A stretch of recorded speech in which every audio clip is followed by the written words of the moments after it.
Here are your hosts, former Memphis Tiger Gabe Kuhn and Brett Stats Norsworthy. Beautiful morning, yeah, the sun on my morning bed. My gosh, what a night last night. It is a Wednesday. It's May 4th, 2022, and you're checking in with Sportstime on Sports 56. Gabe Kuhn and Brett Stats Norsworthy with you. We're always live from the Family Leisure Studios in Memphis, Tennessee. I am Gabe Kuhn on Twitter at G_Kuhn71. Producing the program on the ones and twos is Go Tigers 247 writer Bryant Dacus on Twitter at Bryant_Dacus. Brian, how's it going? Oh, fantastic, Gabe. What a day we're having today. What a beautiful, beautiful May day we're having. It is fantastic. It is fantastic. Day. It's the most elite month, by the way. Is it? You sort of transition into That's the true. summer, and my birthday's in May, so you know how that goes. And you know the May flowers bloom because of the April showers. So there we go. Shout out to April. Nice job. There we go. Surprised you know that saying. Oh, of course. With your young age. Well done. I'm an old soul. Well done. My partner does pre and post for the Ole Miss Football Radio Network. He is Brett Stats Norsworthy on Twitter at Brett Norsworthy. Brett, how are you?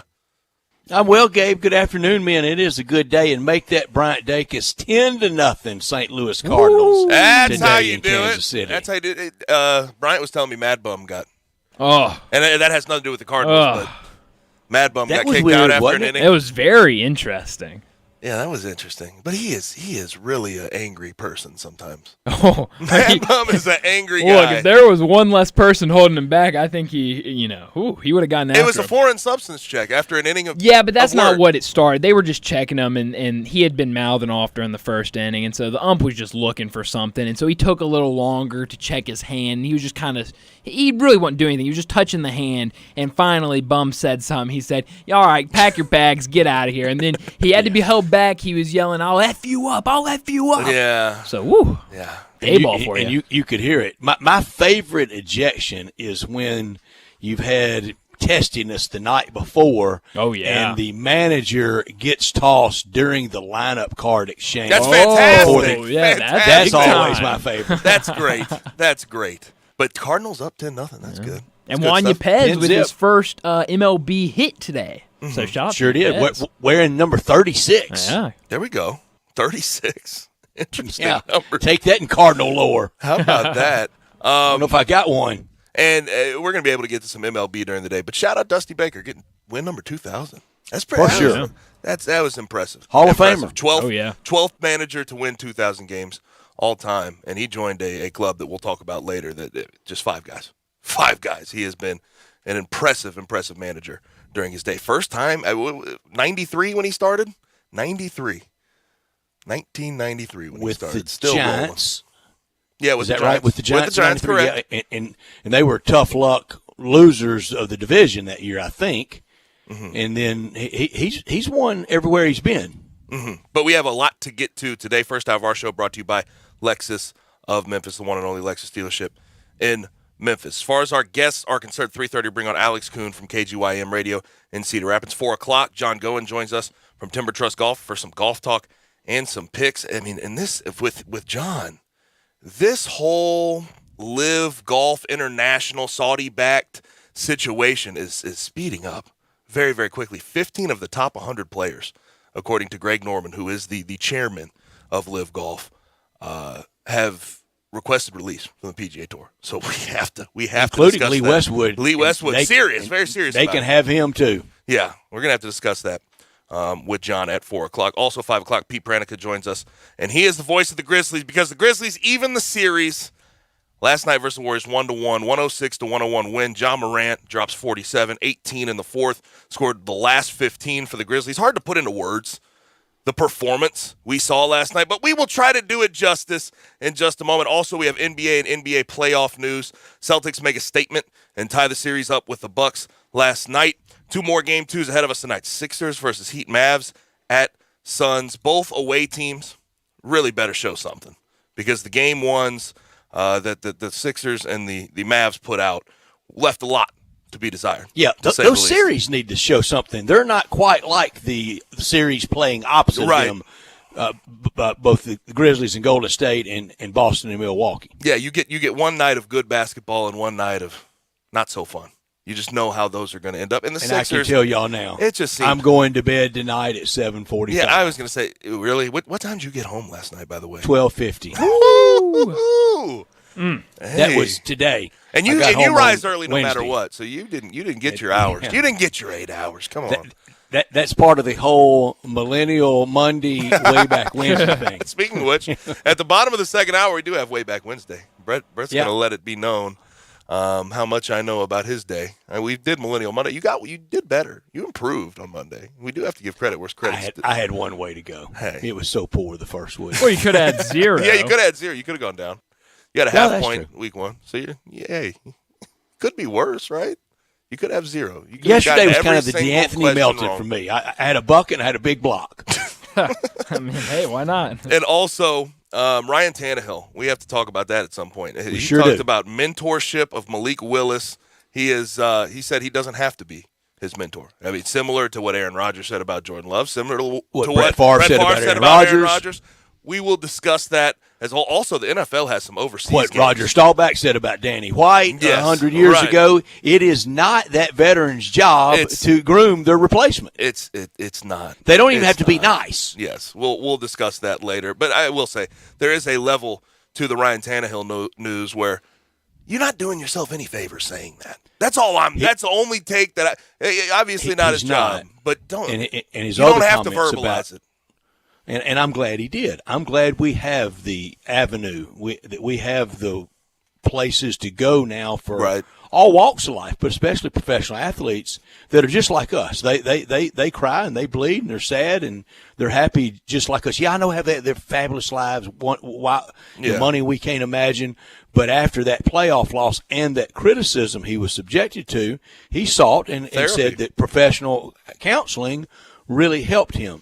The only thing I would say to him is, and I'm glad he has what yesteryear didn't have, because, Gabe, this is a way back reference. And I think one of my favorite Octobers ever in baseball history was October of 1986. The Angels and the Red Sox in the American League was classic. Every single game felt like just the end of the world type game. And then on the other side was Mets and Astros, and then it was Mets, Red Sox in the World Series. Mm-hmm. But out of that playoff, Donnie Moore, a pitcher for the Angels, gave up a big home run to the Red Sox in that series, and he later took his life. Mm-hmm. And Ryan Tannehill says it left a deep scar. He didn't sleep, he said, for about 3 weeks. So I'm glad he was somewhere able Scott to, Norwood is saying, I wish I could have had what Ryan Tannehill had. And I'm glad we pay attention to it nowadays. Mm-hmm. The mental health aspect, we do finally. Gabe, there was a time, and I was always almost never. I know almost to it. I never would call. Gabe, I've lived so long, I've seen GOAT go from the biggest derision in sports. He was a GOAT. I mean, he was the blame game for the loss, to now it's the acronym for greatest of all time. I would never, ever call somebody that, because I don't think like Bill Buckner, the ball getting through him in that 86 World Series.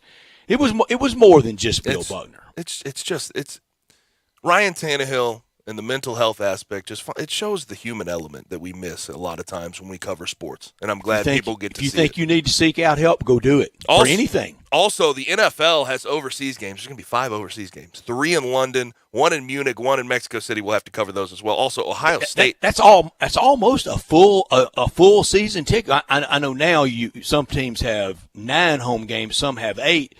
Gave another way back moment in the 70s. You had 7 home games. That's almost a full season ticket package internationally of what you used to would get if you were a season ticket holder in New Orleans. Mm-hmm. Also, in the college football ranks, Ohio State AD Gene Smith makes an interesting suggestion about where to go with FBS college football. It's a suggestion that we've heard from Notre Dame AD Jack Swarbrick as well. We will talk about that. AutoZone listener line 901-360-8255. Get in the zone.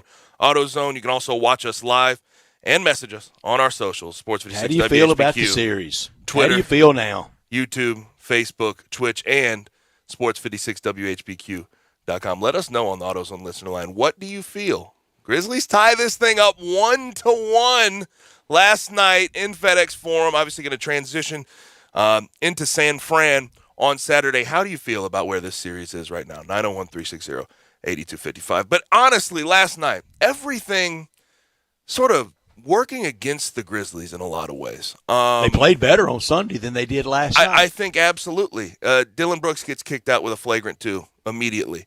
Desmond Bane did not play like himself, has not played like himself. His back clearly had no is hurting. lift on any jump shot. You get Zaire Williams playing really good basketball. DeAnthony Melton wakes up, Xavier plays Tillman. really good basketball. Xavier Tillman playing really good basketball. You don't have Steven Adams out there. And Ja Morant, no, seriously, Ja Morant shows up, shows out, 47 points, 8 rebounds, 8 assists, dropped Jordan Poole, the insane finishes, the dunks, 5 for 12 from 3. They're giving it to him, and he's taking it. He had the last 15 points to end the game, and he had a bad eye that he talked about post-game. He said he had one working eye, so it worked out for him. But he joins LeBron James and Kobe Bryant. LeBron James and Kobe Bean Bryant as the only players with multiple 45-point games in the playoffs before turning 23 years old. He's 22. That's 2 names, of course, from basketball, but 2 names synonymous with the elite of the history of American sport he is now in. I can't imagine being 22 years old and doing what he's doing on this level against the Warriors, no less, against the team that is a borderline, not a borderline, a dynasty. Mm-hmm. A team that has all this playoff experience, that knows what to expect. As player coach, championship coach in Steve Kerr. They have everything going their way, and Ja Morant doesn't give a damn and rises to the occasion in one of the biggest ways I've ever seen. Jordan Poole in a pool of it. As far as playoff performances go, this is up there. This was unheard of what he did to close out that game last night. Gabe, it was, and just rose to the moment. You could feel it in the building. Yep. You knew a prominent star was on his stage.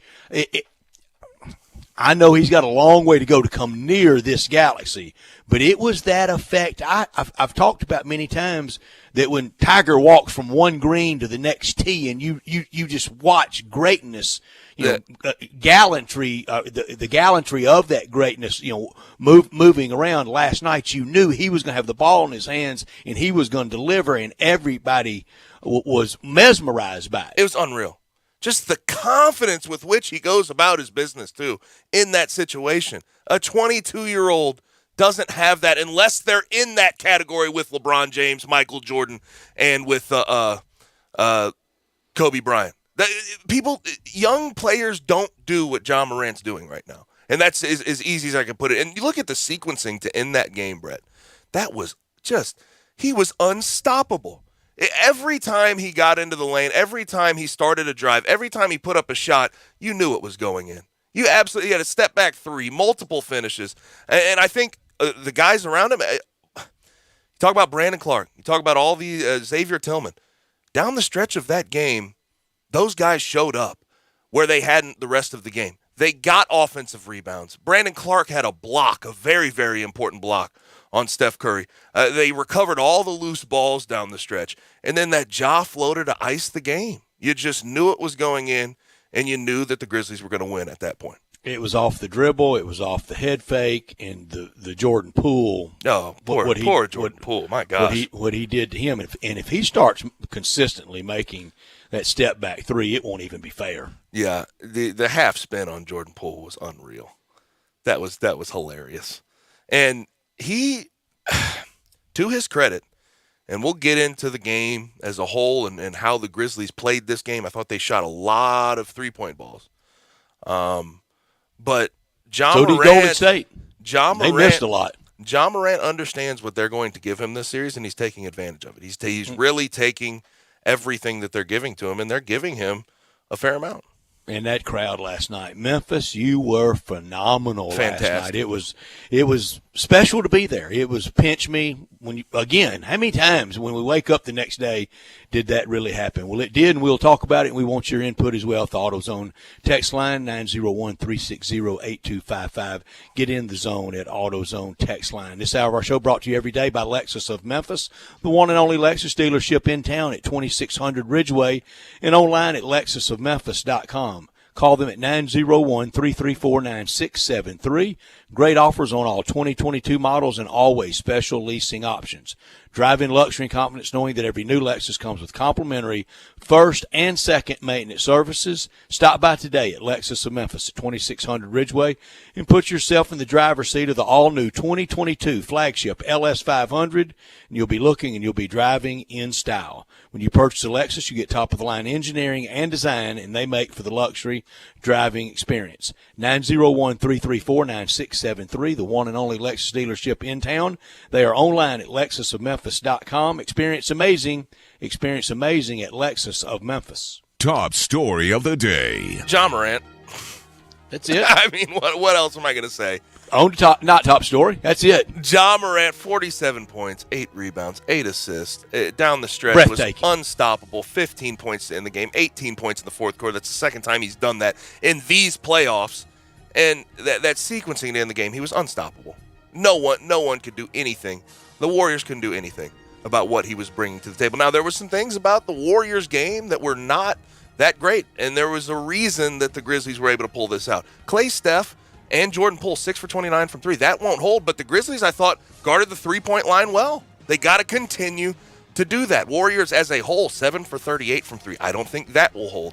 But Draymond hadn't been very good when he's been out there. There was a whole lot good going for the Grizzlies. Zaire Williams, 20 years old, to guard Steph, take that challenge. The set shots he was making ended with 14 points. You have to remind yourself he's 20 years old, and a lot of people in this market, including me, doubted what he could bring. We doubted both what ripped he could bring.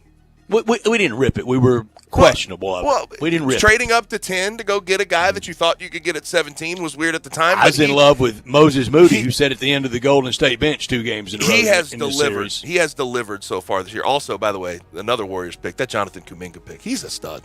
Jonathan Kuminga is a stud. Also, DeAnthony Melton starting to wake up. Offensively, not so good, but 2 steals, 3 blocks last night. And then you do have to give a shout-out also to Desmond Bane. He's not feeling good. Back is certainly bothering the hell out of him. Not able to do as much offensively, but 32 minutes out there going up and down the floor. And that charge he took on Otto Porter Jr. changed the game. It was very important. Which I liked it every time the ball got in Otto Porter's hands. I mean, if I'm going to lose, know what I said about him? I think he's team all trade deadline. He's always been good enough to be a trade asset. With Kelly Oubre. Right, him and Kelly Oubre. Same type of build. Always in the mix at deadline time. My top story, blood, double birds, broken elbow, Draymond ejected in game 1, Dillon ejected in game 2. We're all tied up at 1 apiece. This is about where this series should be. Either team could be up 2-0, but they're not. It's 1-1. It's going 7, and it'll be more blood. It'll be more sweat and possibly more broken bones before this series ends. But one thing is certain. John Morant is the superstar we dreamed of, that every market wants. Big, small, in between, 47, and the last 15 down the stretch. I'm going to say it. You said, how come, Brett, you say all those words, you don't say this one? It was jaw-dropping. Not top story of the day. You said jaw-dropping for the first time. I had to leave it at that. Not top story of the day. Really does have to do with that game as well. Dillon Brooks and his flagrant 2. It was a dirty play. It was a dirty play. It was all of a flagrant 2. He slapped Gary Payton 2 across the head, wound up. I think he knew it. He knew. His reaction was, I just lost my head. I don't think he's a dirty player, though. I think it was a dirty play, and he missed shots to start the game. He turned the ball over. I think he was frustrated, and he wanted to stop that little fast break from happening, and he went a little too far. And, of course, Gary Payton, too, fractures his elbow. Now, Steve Kerr, it wasn't physical. It was dirty. And then, after the game, he says, DB broke the code. The code is that you don't put someone's career at risk. And it's very clear what the Warriors as a whole are doing. Like baseball. You know what the Warriors are doing. They're lobbying for a Dillon Brooks suspension. And the NBA is going to have to make that decision on their own. But I think it's a little disingenuous, some of these arguments being made by Steve Kerr. I don't think it makes sense to put Dillon Brooks under the jail and protect Draymond the way he did after his flagrant 2 in game 1. Now, I understand that the finishing result was not the same. Gary Payton, too, clearly hurt his elbow. He but fractured Brandon his Clark elbow. could have broken a wrist breaking his fall. Exactly. Brandon Clark could have hurt himself He didn't, just thank as bad. goodness, and I'm sorry in that situation. That Payton was hurt. But to put DB under the jail and to protect Draymond the way he did just seems very disingenuous. And I don't like that holier than thou approach with these flagrant twos so far. So true. I agree with every utterance, and I think you and I would say the same thing if everything was reversed. Right. There's not that much reversal to do, though. It's a flagrant two. They both hit each other out of the air. That's as simple as you put it. That's my not top story. Dirty or not, it was largely unnecessary what Dylan Brooks did to Gary Payton. But equally unnecessary is to get lectured by Steve Kerr and Draymond Green. Draymond. Steve Kerr played with Dennis Rodman, who not only was pretty rough with players, he once kicked a photographer in the you-know-wheres. Listen, I got to say, I'm very, I can't stress enough. Gary Payton II fracturing his elbow, I feel awful. I do too. I'm sorry for him. He finally landed on his feet with the Warriors, found a great spot playing meaningful basketball, and it gets taken away from him. I hate that for him. But to be taken to task and be told by Draymond Green what's right and what's wrong is so goofy to me. And Draymond having to tell us how much he makes. Right, yeah. We know you're rich. Oh, my gosh. Oh, and this is going to be something we talk about later, but that Warriors hate, that's starting to build. You talked about percolate a little bit. You talked about before the series. I don't hate any of these guys. I don't hate any of them. I said it yesterday. It is starting to build. Draymond with that eye bruise. He got elbowed by Xavier Tillman. Bloody, got stitches. He's kind of got that Forrest Whitaker eye going on right now, doesn't he? Thing's a little closed up. But you know Draymond Green makes $25 million, Gabe? But double. That means he's big and we're little. Yeah, double birds on the way out. He came back. He said he felt good to flip off the crowd at FedEx Forum. Whatever. Okay. Took exception to the booing when he was down on the floor, saying, "What if I had a concussion? What if I had a concussion?" Draymond, I don't think anyone in that building thought you had a concussion. I mean, if somebody goes double birds at the church house, that may bother me a little more. And listen, I don't want somebody goes double birds at the golf course. It may bother me a little. Also, I don't know. I don't want people to get booed when they're hurt. But Draymond took it to that extreme. What if I had a concussion? Cheering goes with being part of a crowd. Yes, it's just in Draymond. There's some built-in vitriol for you. It's just life. Did y'all see that Draymond recorded an emergency podcast for his podcast after he got thrown out of that first game? Yeah, of course. Just explaining everything and why he shouldn't have been thrown out. I've watched 0 seconds of his podcast. He's going to have an emergency podcast before Saturday, right? Oh, I'm sure. Oh, gosh, he'll probably have 2 podcasts. What about an emergency podcast discussing Steven Adams' stones that are still reeling from a few years ago? I don't know if he had that one. Steven Adams needs to wear a cup when he comes back in the series, huh? Man, he needs to wear a catcher's mitt and shin guards. That'll do it for top and not top story of the day. Now we have to get to our first break of the show. When we come back from that break, it's time to talk with Alex Kuhn from KGYM Radio in Cedar Rapids. Join the voice of the Tigers, Dave Woloshin, for Wolo and Friends. Weekday mornings from 10 to 11 here on Sports 56 and 98.5 FM.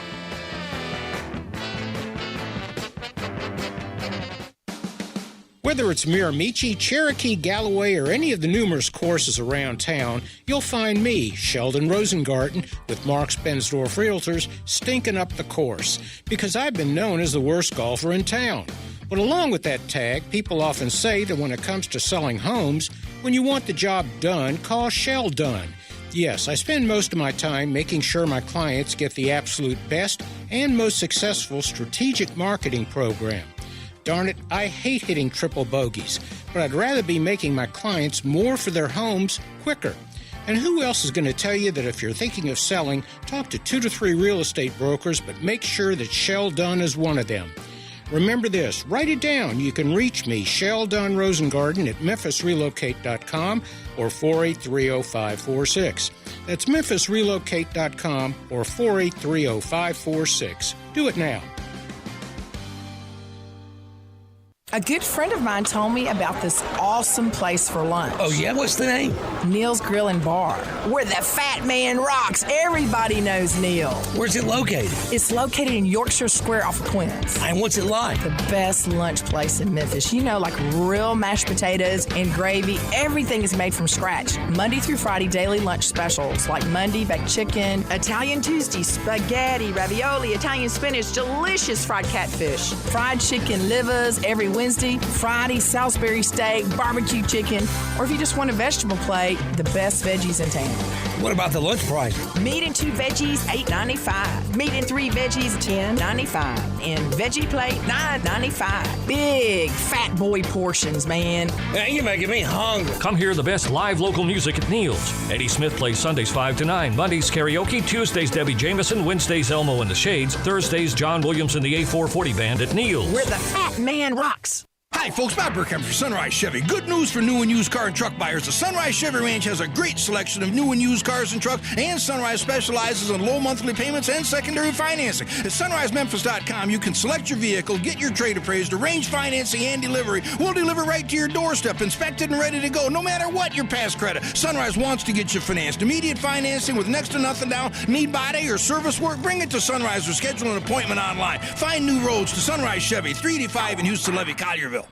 Golfers, tee it up this year at Edwin Watts Golf Shops with the hottest new arrivals from Ping. Introducing the new Ping G425 series. The G425 drivers have the highest MOI and is the most forgiving driver in golf. Increase your swing and ball speed with proven Ping innovations with 3 models to fit all golfers. Swing by Edwin Watts Golf Shops and get custom fit today. Edwin Watts Golf Shops, home of the 90-day satisfaction guarantee, and shop us online at worldwidegolfshops.com.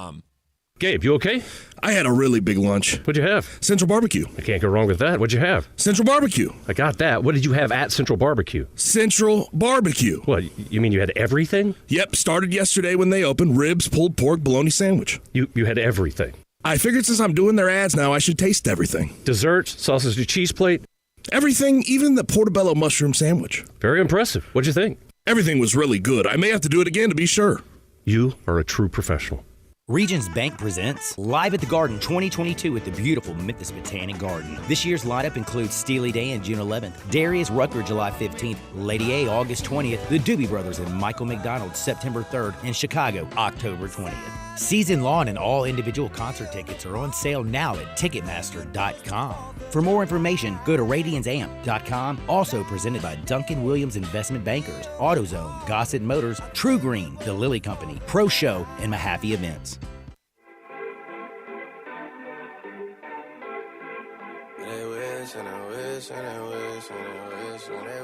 Now, back to Sports Time on Sports 56 and 98.5 FM.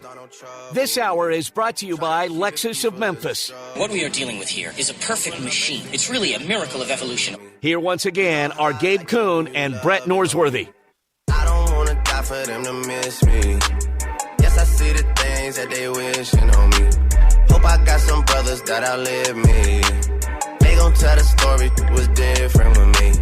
God's plan. Have a text here on the AutoZone listener line that I have to read, 901-360-8255. We have several, but this one really jumped off the page. Someone says, talking about John Morant, once-in-a-generation talent, this is the team of destiny, greatest sports moment in Memphis history on the horizon. It really does feel that way when you see things like last night. There's no question about it.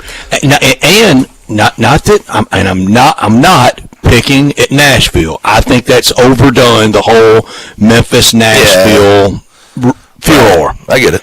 But somebody will be the first major league championship team in the state of Tennessee. The Titans aren't going to win. They swung and missed in the playoffs. I don't think the Preds are going to win the Stanley Cup.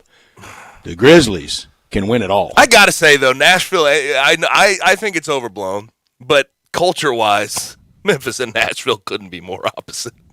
They're so much different. They really are. But yet beautiful, both. Yes, it's fine. I mean, I don't get into the but I do want the first major league championship team, and I want it to be the Memphis Grizzlies.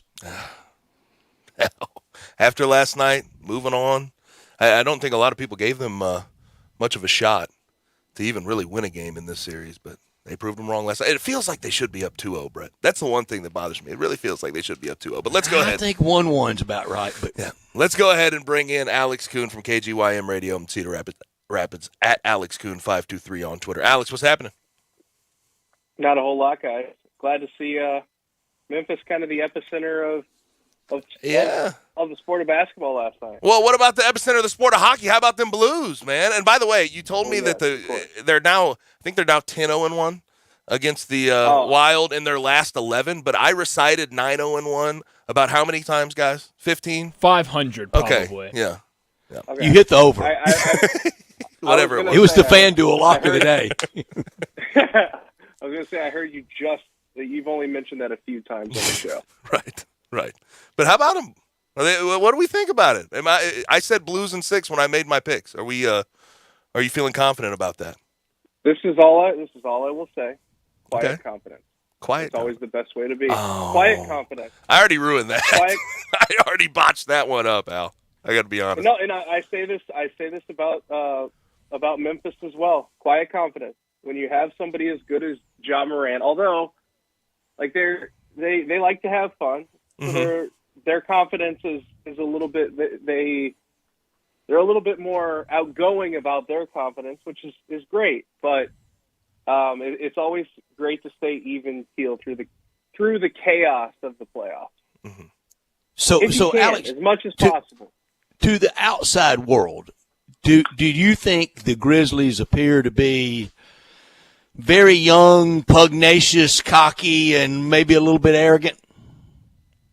Not really. Like that's the crazy thing. Like I think that there's a part of them where early in that Minnesota series, there comes a time in the playoffs where you get challenged and you got to find a way to respond, because I think there's a fine line to walk between enjoying yourself, playing with joy, which Ja Morant and the Grizzlies do, but also not expending too much energy on it. So there's like a fine line to walk. And I think that they kind of found that midway through that Minnesota series, where you're going to get punched in the face. You're going to take your lumps and you're going to get down big at times. How do you respond to it? How do you respond to a 10-0, 15-0 run from the opposing team? And I guess the good news for the Grizzlies is they found that out early before they had to play a team like the Golden State Warriors, who will hit you with those runs. Mm-hmm. Yeah. And honestly, Brett, it was funny. Before this series started, Brett was talking about the Warriors' hate isn't quite there. The Warriors, yes, they're a dynasty. Yes, they win. Usually we don't like winners in this country, but he didn't feel like the hate was there. It feels like the hate's building now. Draymond Green getting elbowed in the face, that flagrant 2 by Dillon Brooks. What do you think of that?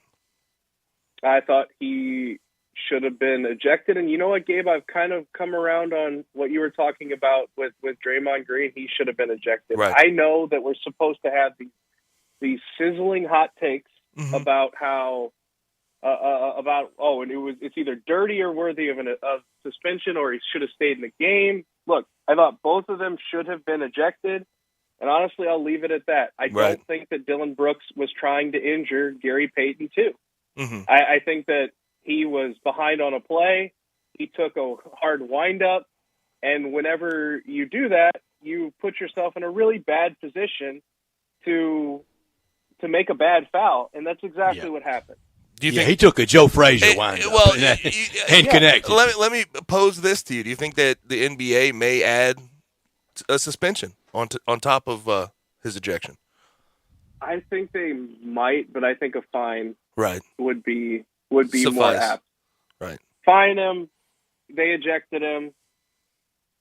Let's move on. Honestly, like I said, it was a very bad foul, and I don't think that Dillon Brooks is a dirty player, and I don't think he did it on purpose. But intent is not the name of it. He should have been ejected because that's an ejectable play. That's a play that's been called all season long, where you can't pull anyone out of the air either. You can't. When they went to the review, he was gone. Yes. Oh yeah. Arguing against it. I saw some people in the Memphis market arguing against it, saying whatever. It was a dirty play. I don't think Dylan Brooks is a dirty player, though. Correct. Mm-hmm. Now, talking with Alex Kuhn at Alex Kuhn 523 from KGYM Radio in Cedar Rapids. Now in Big Ten country, Ohio State AD Gene Smith made a statement. He was talking about what college football, FBS football, needs to do going forward. The 10 FBS conferences plus Notre Dame. And Jack Swarbrick has already made this suggestion. And he says the college football playoff should break off and make their own rules. What do you think about it? Gee, couldn't have seen this one coming. Right. But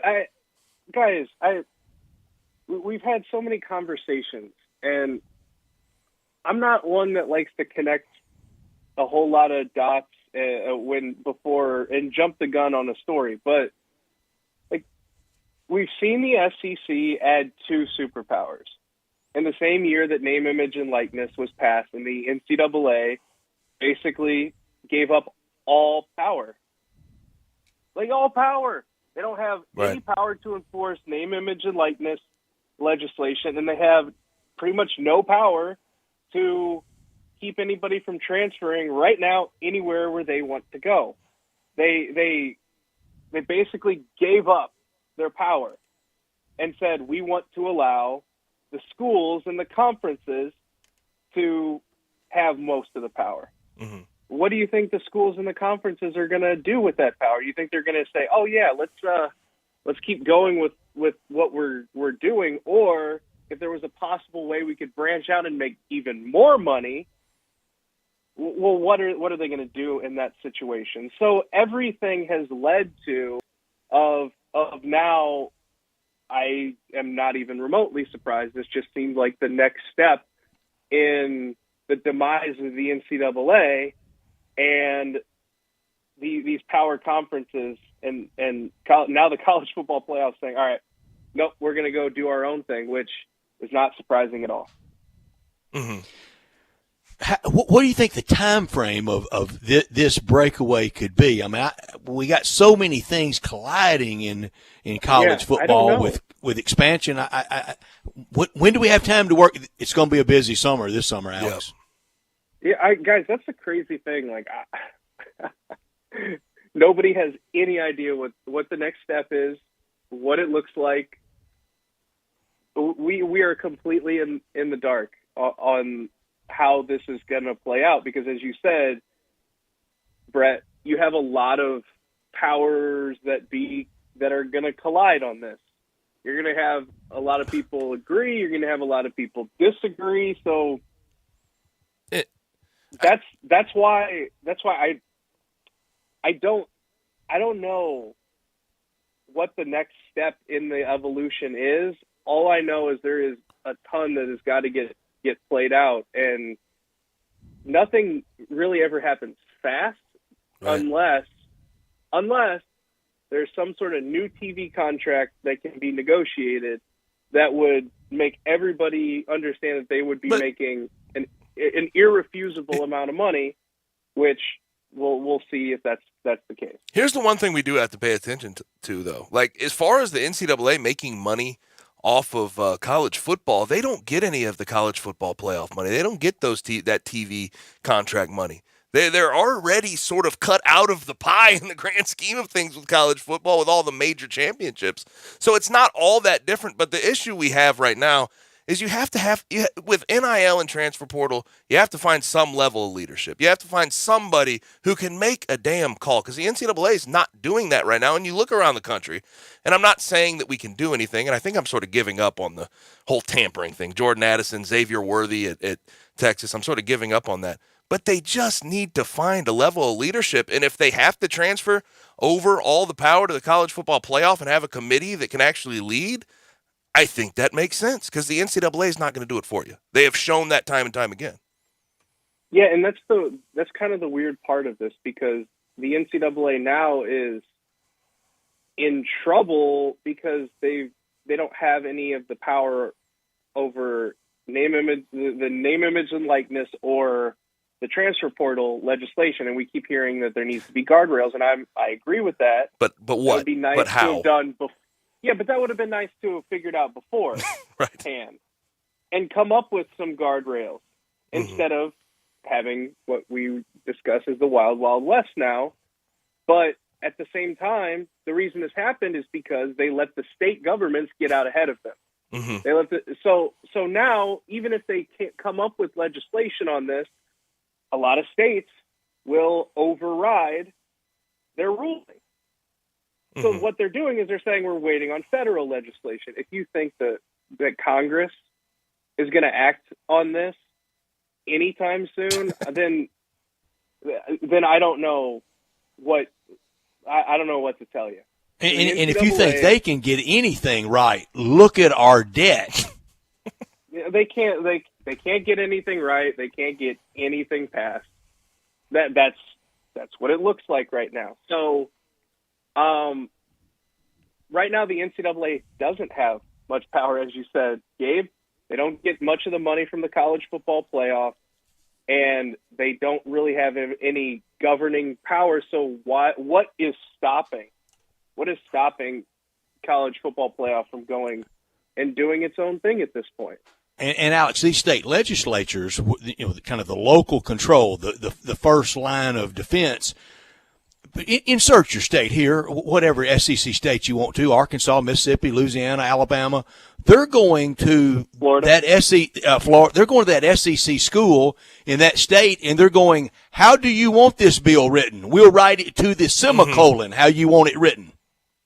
Yes. Yeah. And we were talking, you guys have David W. Cobb of CBS Sports on your show, and we had him on ours a couple of weeks ago, and we were talking about, like, what is the next thing to happen? Like, he speculated that he doesn't believe that Congress will get involved in this, and that maybe there will be some sort of landmark court case that completely blows a hole through the I think that's entirely possible. And the Power Five or the college football playoff branches off in its own thing, and the NCAA still organizes the championships for the non-Power Five or the non-college football playoff, the non-revenue sports, and D2 and D3 kind of have to reshape themselves as a true amateurism model where things change. At FCS schools right now, it's not different from the FBS. They still spend just as much time on their sport as FBS players. So it's just so much to think about right now that it's crazy to, like, even imagine how this is going to unfold and how long it's going to take to unfold. And also, it's so crazy too because no one's on the same page. No one's really on the same page. I mean, you even asked Gene Smith about bringing this up, the college football playoff, running college football as a whole, and apparently it's sort of mixed reviews. So it's going to be a busy, busy summer, and I would assume we'd get some news over the summer as well about what we're looking at going forward, but it is insane. The president of the NCAA? Someone has to do it, huh? Someone has to do it. Condoleezza Rice, that's the name, right? Yeah, just like for the Browns head coaching opening, right? When Hugh Jackson stepped away. Condoleezza Rice. Alex, man, we have to let you go, but appreciate it, man. Talk to you guys next week.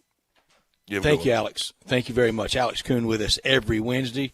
And so fun. We're going to have a wild summer for sure with NCAA and college football stuff. The very fabric of the leadership of college football is going to be questioned and challenged this summer. At Belly Acres, the motto is City-Fied Farm Fresh. The goal is simple, provide a fun, unique farm-to-table experience for the entire family, and they have at 2 great locations now and a third on the way, coming really soon this summer to Silo Square in South Haven. Now at 6130 Poplar in Regalia, and in Overton Square at 2102 Trimble Place. Signature burgers made from 100% grass-fed beef, everything fresh, all the sandwiches, all the salads, everything, and the best milkshakes anywhere. And you look at that forecast next week, when we get that heat, you're going to need that milkshake break, and the place to do it is at Belly Acres, and all the sports on TV at any time you're in there, whether lunch or dinner and well into the dinner hour, all the sports are on. The burgers like the Dare Ya or the Double Dare Ya and the melt in your mouth, and you must try the Voodoo Moo Moo. It is the quality brand the Belly Acres team's developed using grass-fed beef with creative homemade toppings in a fun farm family setting right here in the big city. The goal at Belly Acres to become even more sustainable as they grow, and they have, growing soon, coming soon to South Haven at Silo Square this summer, now in Overton Square and in Regalia. The very best quality available in town is at Belly Acres. Burgers, shakes, and smiles, a guarantee every time at Belly Acres. We grab a break. Grizzlies talk upcoming to end hour one. You're listening to Gabe and Stats on Sports 56, 98.5. Get your afternoon started with Peter Edmiston and Anthony Sang and Sports 56 Grind Time. Weekdays from 1 to 3 on Sports 56 and 98.5 FM. Get in zone, AutoZone. Welcome to AutoZone. What are you working on today? Nothing's worse than starting trouble. Well, we can help you out. We can start with a free battery test. That way, we'll know if your battery is causing the issue. It could be your starter, it could be your alternator, and you don't want to waste money on the wrong fix. And if you do need a new battery, we've got you covered with a wide selection of replacement batteries. That's what makes us America's #1 battery destination. Claim based on data from the NPD Group 2020. Get in zone, AutoZone. Hi, everyone. This is President Donald J. Trump, and I'd like to invite you to join me and patriots from all over the country at the American Freedom Tour in your wonderful city, Memphis, Tennessee. I will be there live and in person on Saturday, June 18th, with a conservative dream team of my son, Don, Kimberly Guilfoyle, Mike Pompeo, Candace Owens, and many more. We'll all be motivated, excited, and ready to make America great again. This historic event happens just once in Memphis on Saturday, June 18th. I hope to see you there. You cannot afford to miss this one. America's best is yet to come. So let's do it together. Go to AmericanFreedomTour.com and get your tickets now while they last. They are going to be selling very, very quickly, as usual. I love you all. I will see you there. Go to AmericanFreedomTour.com for tickets as low as $9. And for a limited time, enter promo code AMERICA for a special discount. That's AmericanFreedomTour.com. Once again, AmericanFreedomTour.com. We're planning a trip to Spain later this year. But our Spanish is pretty bad. So we're using Babbel. Babbel's conversation-based method teaches you real-life words and phrases. And with Babbel's interactive bite-sized lessons, you'll remember what you learned. There's no easier way to learn another language. Ahora hablamos español. He just said now we speak Spanish. Babbel, language for life. Now try Babbel for free. Just go to Babbel.com. That's BABBEL.com.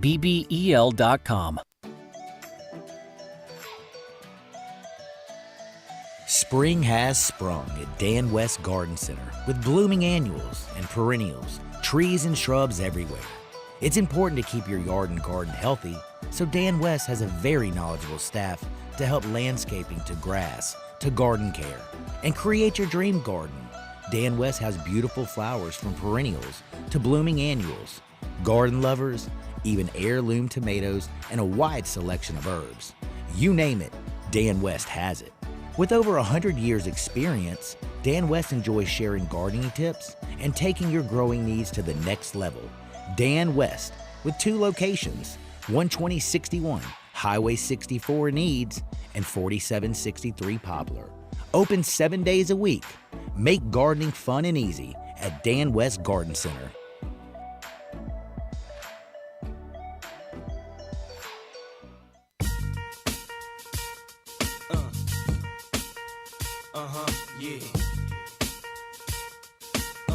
Now, back to Sports Time on Sports 56 and 98.5 FM. This hour is brought to you by Lexus of Memphis. Open the door, sit in the seat, turn the key, and go. Here once again are Gabe Kuhn and Brett Norsworthy. Back in on Sports Time, Gabe and Stats. I'm Gabe, he's Stats. AutoZone listen line, 901-360-8255. Get in the zone, AutoZone. Send in your text. How are you feeling about this series? 1-1 now. Grizzlies get that 106-101 win over the Warriors. Now, a couple of things from last night that are worth mentioning. Obviously, beyond the flagrant 2, beyond the win itself, beyond John Morant. Grizzlies took 45 threes and outshot the Grizzlies by double. Outshot the Warriors by double. Ended up making 14 to the Warriors 7 3-pointers. Now, I think there's a balance that they need to find. And they found it, I think, in the fourth quarter with Ja doing what what he was doing. But Ja replicating that game in, game out is going to be hard because the Warriors are going to start keying on his drives to the basket and some of the screens that they are setting to get him free.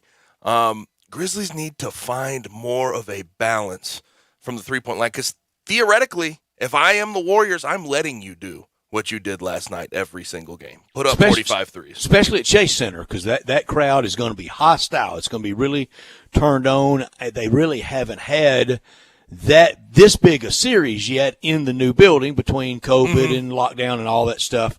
But they will starting Saturday night, and it'll be electric. It'll be the toughest atmosphere this young Grizzlies team has ever played in. Mm-hmm. Grizzlies in that first quarter, 13 threes on 23 shots. Just chunking them. Seemingly that's playing into the Warriors' hands, though. That's what the Warriors want you to do. So finding balance in their building is going to be tough, but they have to do it. Also, the rebounding battle, and I think Steven Adams, get him off of health and safety protocol as soon as you can because the rebounding battle, Grizzlies are losing pretty badly. And part of that, Warriors produce really long rebounds, and it's really hard to rebound a Steph Curry clanker that goes 50 feet in the air and bounces that far away. It's hard to find your guy rim and block him out that far out. I understand that, but they're losing it. One move, he can get around you and get to it. They're losing those battles, 64-51 in the rebounding battle last night. That's not the Grizzlies. And it was long misses. Yeah, and it sort of brings me to Steven Adams. I know he wasn't a help against the Timberwolves. Really tough matchup for him. Different series now. This series feeds his strengths in a lot of ways. Yeah, let's see what he can do. He sure would be out there anytime Looney's out there. He would be out there. Mm-hmm. Now, I maybe this is me. I don't think he'd be that much of a issue. He'd be an issue in a switch on any of those guards: Poole, Clay, Steph. I understand. And maybe some hard fouls when they're driving. Yeah, like that's an issue if you get him into the switch situation. But Draymond Green, he doesn't do anything offensively.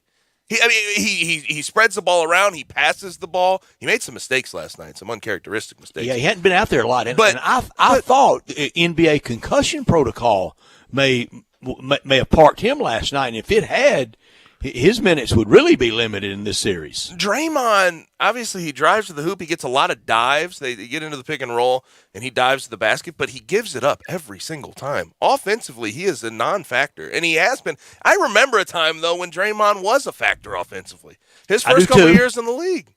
I loved Mark Giannotto's column this morning in the Commercial Appeals running today. It's no longer in the morning. It's 24-hour news, but I loved his take that the code that may be being broken is the Grizzlies breaking Golden State's code. Whenever the Golden State is knocked out next, if they go on and win it this year and they're knocked out next year, or they're knocked out now by Memphis, or they're knocked out next round by Phoenix, or they lose in the finals, I think that's the end of their dynasty. You think it's the end, no matter when they get knocked out? Mm-hmm. Whether it's this year or next. That's a thought. And before this year, before they got into the playoffs and Jordan Poole started doing what he was doing, I thought the dynasty had been over. Just to be honest with you, before, and you can attest to this. You felt Denver the same to beat way. them in the first You round. felt the same way. I didn't think the Warriors were going to be this coming into the playoffs. That was dumb on my part. Hey, they were hobbled. There were issues. Facts change. People change. I also thought San Antonio was done in 2011 when the Grizzlies, as the 8, beat the 1. Mm-hmm. They weren't done yet. Mm-hmm. Warriors, grand scheme of things, they do have some decent young players. Some things to build on. Jonathan Kuminga. Moses Moody hasn't been great, but he hadn't had much of an opportunity to break. I give up on that, but it's not what I thought out of rookie year. Well, also with Moses Moody, how are you going to break that rotation of those wing players? That's impossible. Be tough. That's impossible. Barring injury, impossible. Right. But this portion of the show, got to tell you about Bell Tavern. There's one place that Memphis has been missing for a while, and that place is Bell Tavern. It has been closed for a while, but it's reopening soon, and Memphis will be a better place because of it. People have been pent up for a while, whether it's the pandemic, everything else, COVID, but it's time to get back out. You know about 117 Prime on Union. Great place. I would suggest that any day of the week.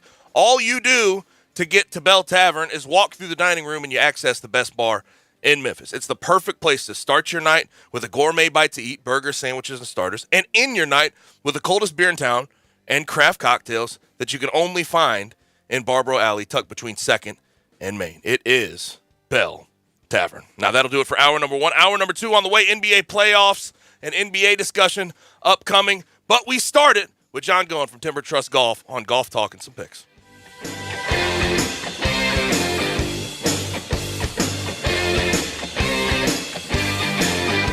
Crossroad Motors, located in Olive Branch, is not a typical dealership. They only sell late-model trucks and Jeeps. Many of their vehicles have already been lifted with new off-road wheels and tires. Not in the market for a new vehicle? Let them customize yours the way you want it. They install lifts, levels, off-road tires, wheels, and much more. 90 days, same as cash on all customizations or extended financing. Buy one of their vehicles or let them build yours. Check their vehicles on Facebook. Search Crossroad Motors Olive Branch or call 901-545-5190. Look different, drive different.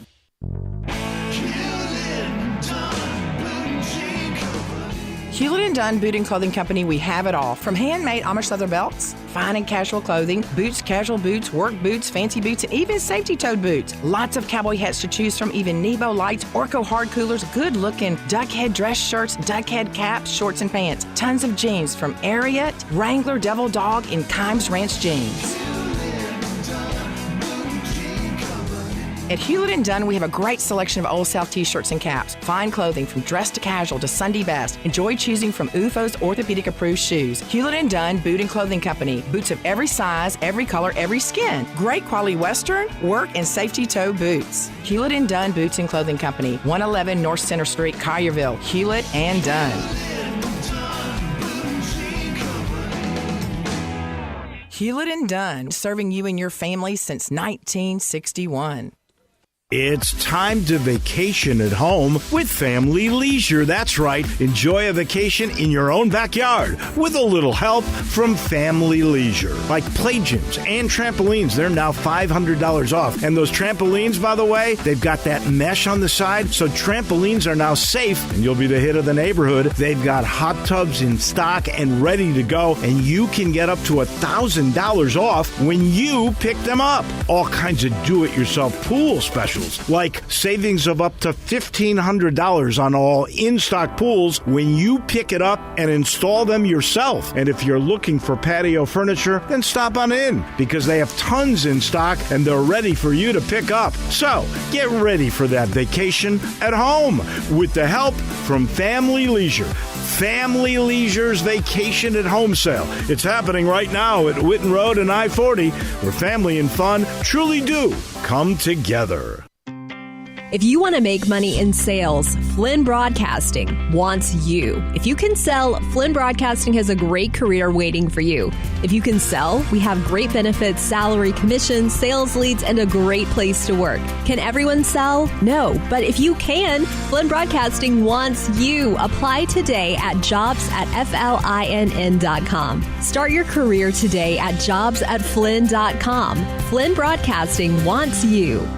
Do you know one of the best things you can do for your employees or family's health? Provide Arctic Clear bottled water. Arctic Clear bottled water is your locally owned and operated bottled water provider. Arctic Clear is 100% natural spring water with free delivery and setup, dependable service, and no long-term contracts. What an easy choice. Call Jeff Manus today, 901-382-2363, or visit arctic-clear.com. Arctic Clear bottled water. Call now, 382-2363. That's 382-2363. We are Sports 56, WHBQ Memphis, and W253DF Memphis, Flynn Broadcasting Stations.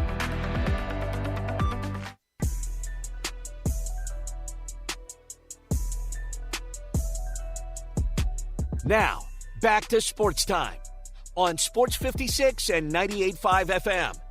This hour is brought to you by the Big Green Egg. Dad, come on, you're going to fall on the barbecue. Here once again are Gabe Kuhn and Brett Norsworthy.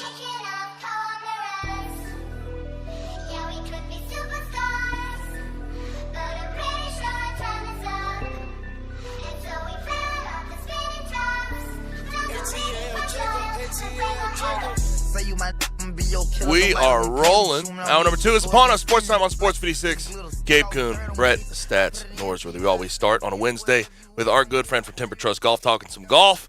and get into some golf picks, we bring on John Going at PGA Going on Twitter. John, how are you? I'm great, guys. How are y'all?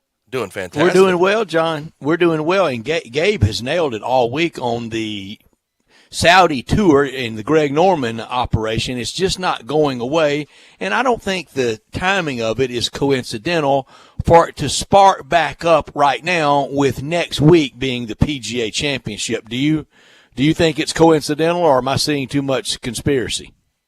No, I mean, I think that Greg Norman and his whole group are excited that he's finally gaining some traction. Mm-hmm. He's only been trying to do this for decades. Mm-hmm. So truly 30 years. Yeah.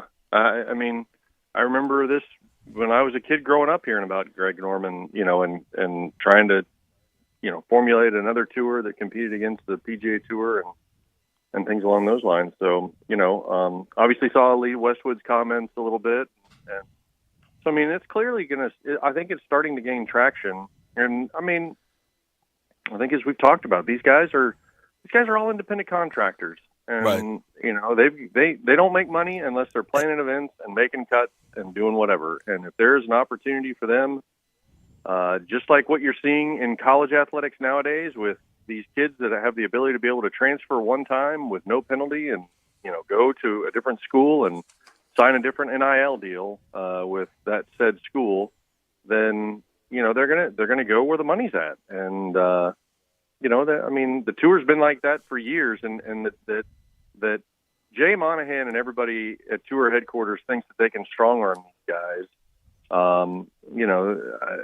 Is very, very interesting. Right. And I think that there's going to be a point in time where these guys figure it out, as opposed to just kind of being bullied into a certain way. And listen, like I understand, like I would not want to do business with somebody that has these human rights violations, but we see it in all other sports leagues. That's the truth of the matter. People do business with China all the time.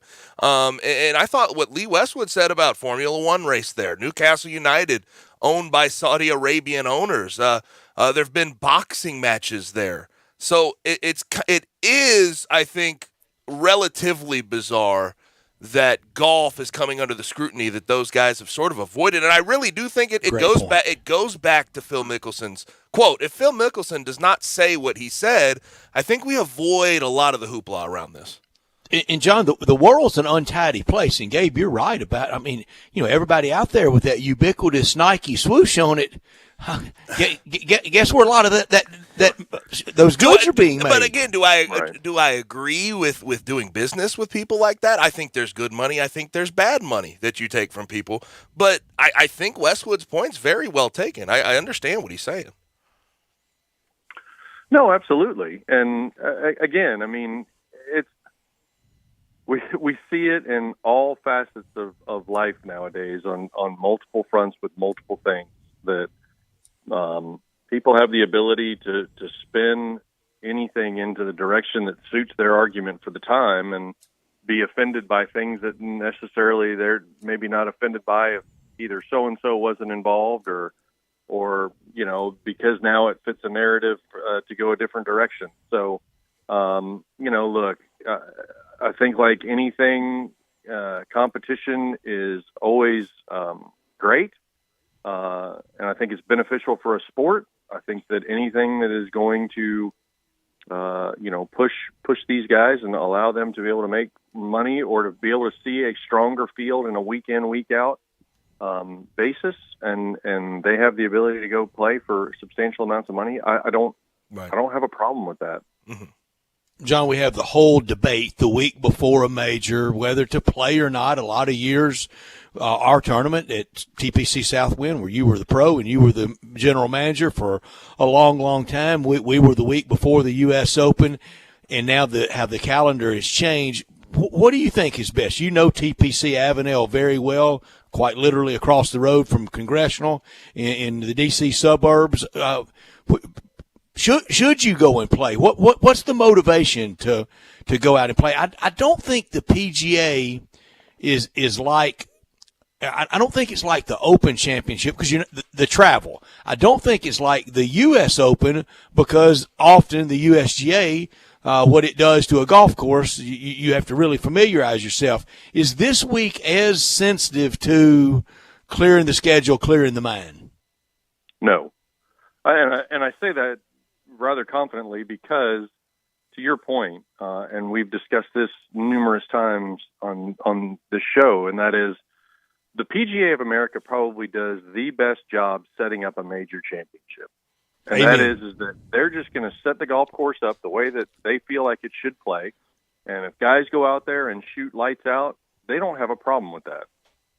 Augusta National is always a golf course that is unique in and of itself. They can get that golf course as tricked up or as benign as they want it to be on certain days and in certain conditions. And so I think Augusta is, again, kind of a one-off in that regard. Clearly, the Open Championship, a lot of guys like to go over to Scotland just to kind of get their bodies on the right time zone and get adjusted. So they'll go play in the Scottish Open, which is generally the week before the Open Championship, to kind of get ready for that. And then to your point, the U.S. Open is a beast in and of itself, and the USGA always figures out a way to somewhat screw up a golf course that everybody loves. And there's nothing you can ultimately do to prepare for whatever they're going to do to the rough and whatever they're going to do to the greens and the golf course. And why mistreat yourself 2 weeks in a row? Right, exactly. So, and again, the preparation at Southwind in particular, the week before the U.S. Open, I mean, it was always predicated on where the U.S. Open actually was. We had a few more guys that would potentially play the week before if the U.S. Open was somewhere on the East Coast, or we'd have fewer guys play if it was on the West Coast. Although realistically, we're fairly centrally located. I always found that interesting that we tended to have better participation for an East Coast U.S. Open than a West Coast U.S. Open. But that was the thing too. I mean, back in 2004 when we went from bent to champion Bermuda grass, that was one of the things that I think did turn into a positive is the guys felt like the greens were firm enough, getting ready for a U.S. Open and smaller than what they were going to probably play at a U.S. Open. So it did allow them to get ready from that perspective, firmness of the golf course, firmness of the greens, and having smaller greens that Southwind does have.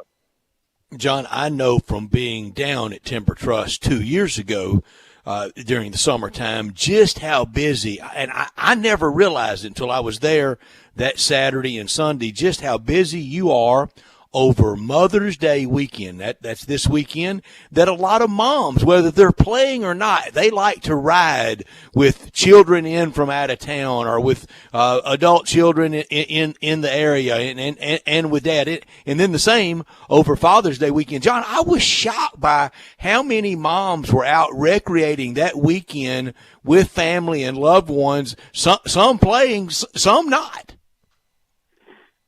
Yeah, it's always very interesting. I mean, this weekend historically is, at a private club is busier from a food and beverage perspective. You're going to have your Mother's Day brunch and you're going to have this and that. And the golf course generally tends to be a little bit quieter on Mother's Day from when I was at a private club. From a public perspective, yeah, you do tend to get a little bit more of a family setting, a family atmosphere, and they do tend to come out and want to enjoy the outdoors, and we're finally kind of getting into a decent stretch of weather. We've been really, really working hard this week and had a lot of success getting the golf course into better condition. Mowing frequencies this week have been great. The guys have really been working hard, getting the golf course into shape now that we're, I think, kind of officially into a decent stretch of weather here. So, plenty of opportunity again. We of course kick off the weekend with our Thursday night 2-man scramble tomorrow night. Of course, celebrating with Cinco de Mayo, so we'll have a little fun tomorrow night with the Cinco de Mayo theme. Oh yeah, and then you roll into Friday, Saturday, and Sunday. The weather's looking good. What could go wrong with scramble and tequila shots on Cinco de Mayo? Huh? Nothing can go wrong with that. Yeah. Absolutely nothing. But, so, and to your point, I mean, we have so many different things that have also come on the market for, being able to come down and just, enjoy time with the family. I mean, obviously we do have a Finn scooter still and those types of things. The TrackMan indoor bay is a great opportunity for those beginners to be able to come in and just, sit down, maybe have a few, adult beverages and things along those lines. The other things are cocktail in a can that we now serve on golf course. Those things have taken off dramatically. So we've got numerous varieties of all types of cocktail in a can options for you to have. So we're not just a beer golf course anymore. So as you do maybe come down with your wife or your family or whatever to celebrate Mother's Day, and they're not necessarily a beer drinker, we do have options there now as well that we have not had in the past. So, again, just plenty of opportunities. The golf course is definitely rounding into shape, which has been great. And, if you are looking to book a tee time, you can obviously visit us at timbertrustgolf.com, or you can call us at 662-895-3530 and be able to book that tee time. And, John, I promise you, I can attest from about 11 a.m. Friday on, including on Mother's Day Sunday, you're packed, so people better grab those tee times, call you, or go online right now for that. Okay, so at TPC Avenel, John, I was in D.C. when Avenel opened in the 80s, and the Kemper was being held then at Congressional and then moved to Avenel, and it was going to be the next big thing in golf. Well, it's only hosting this year because of the President's Cup being at Quail Hollow. What happened to Avenel's supremacy? What happened to Avenel gonna be the big thing in golf? Well, I remember originally, they of course renovated that golf course. I want to say sometime in 2008 or 9 or somewhere thereabouts. But the biggest knock on that golf course was just soaking wet. It's in a low spot. There's a lot of water that runs through it. DC's in a swamp. Pardon the pun. Right, there you go. So, that was the biggest knock on that golf course. It was soaking wet. They went in, did a great renovation, have made some improvements. But the other side of what the business side of what happened at Avenel is that at the end of the day, they have so many members, being in that DC Beltway area. At the time that I was working at Southwind, I want to say that for an 18-hole private member golf club, they probably had 900 members, which is, that's big. What do you do? 18 holes, granted, a lot of it is obviously just, folks that are there and, living in that area for basically the political piece of all of it. But, so I think that they've moved away from there. Obviously they did the Quicken loans for a few years, but at the end of the day, there's really not been a tour event in the DC area. Congressional has always been Big Brother in that situation. Mm-hmm. I think the tour's perfectly happy with what Potomac is. I know that there were a couple of times when I was still working at Southwind that President Obama was playing there. So, I think that it plays the part in the DC Beltway area that the PGA Tour needs it to play right now. And hosting a PGA Tour event is not what it needs to be doing on a consistent basis. And the perfect opportunity, John, before we get to picks. And before we get to picks, I'm going to tell you, already insufferable as pick leader is Gabe Kuhn. We have dubbed him the sheriff, the dark commissar of the golf picks. But you just mentioned it. Before we get to picks, you just mentioned it. In Memphis, in our area, people celebrate what we have. We should jump up and click our heels together. Memphis, because of FedEx, we have a PGA Tour stop, and Washington, D.C. does not have an annual tour stop, and we have, and we will continue to have one, and I think we're very fortunate with that. So Bryant wins last weekend. I got to protect myself here. I'm going to turn over a new leaf this week. I'm going to have a quiet confidence about myself. Alex, my brother, let me know earlier I need to carry myself that way. That's how I'm going to carry myself. How about that? John, are you buying this? Nope. Nor am I. Nor Gabe or Brian. Are you buying this? I'll believe it when I see it. Well, Bryant bragged immediately when he won last week. I don't remember that. Bryant did win last week. He won with John Rahm. That was the easy pick. There's a very popular pick out there as the first pick this week. It'll go Bryant and then me, then John, and then Gabe, because Gabe's leading in the money. John's second, I'm third, and Gabe is fourth. So the lock for you, Bryant. Well, first off, I have to say, what a great week we had on the golf course last week. Shout out to John Rahm for getting us the win. I'm insufferable, and this guy's playing in the background. Oh, well, I'm the greatest by Cassius Clay. Most people know him as Muhammad Ali. Who's joining the gang this week? I'm going to go with Rory McIlroy as my lock. That's the easy pick I was talking about. John, you like music on the golf course, don't you? Oh, I love music on the golf course. Are you kidding? I think I'm known for the loudest music on the golf course on Thursday night. But here's the thing, though, Brett, real quick. Yeah. So all of a sudden, the no-brainer pick of last week turns into this, omnipotent Nostradamus thing with Brian from last week. Yeah. And now People's all champ. of a sudden, he's on this, kind of the lane train, I guess, at the end of the day, right? I mean, but I'm the insufferable one, John. Can you believe that? The guy he could win this week. Player in the field last week by leaps and bounds. We literally said last week that this was the shock pick tournament of the entire week because everybody in the field was basically a shock pick. So he gets the one guy in OWGR that's, up there, and he makes it sound like that he beat, the top 30 in the world to win. Like he won the Ryder Cup. What a win. Right. That's all I can say. Like the easiest pick on the board last week, and you sound almost the same this week. This is shock week, too. He took the exact same pick this week. The easiest pick on the board. And have y'all run the math? Bryant could win this week with Roy, win 2 weeks in a row, and still be first picker next week. People's champ. All right, that leaves me, and I think mine's pretty easy. And I liked who had this guy last week. Gabe had him, and he got there with a pretty good check. Well, T42. I want a little better check than that this week. I'm going to take Patrick Reed. Speaking of the people's champ, Captain America, Patrick Reed. There you go. John? Well, I'm going to take Mark Leishman. He has played well in this golf tournament with the Quicken Loans, and I think that he's always kind of one of those guys. He's kind of one of those horses for courses. He's played well at this golf course multiple times. All right. Mark Leishman. Now, Gabe. Leaves me. Give me Abraham Answer. The champion from Memphis last year, right? That's right, isn't it, John? Abraham Answer won here last year? Yeah, I know he did. He did. Very good pick, Gabe. It was his first tour win. Very good play. Second one this week. Played college golf at Oklahoma, but very proud from Mexico. Abraham Answer, our winner last year at the FESJI. To the top to Bryant for his shock pick. And is there any music in the background of this one? Okay. No. Okay.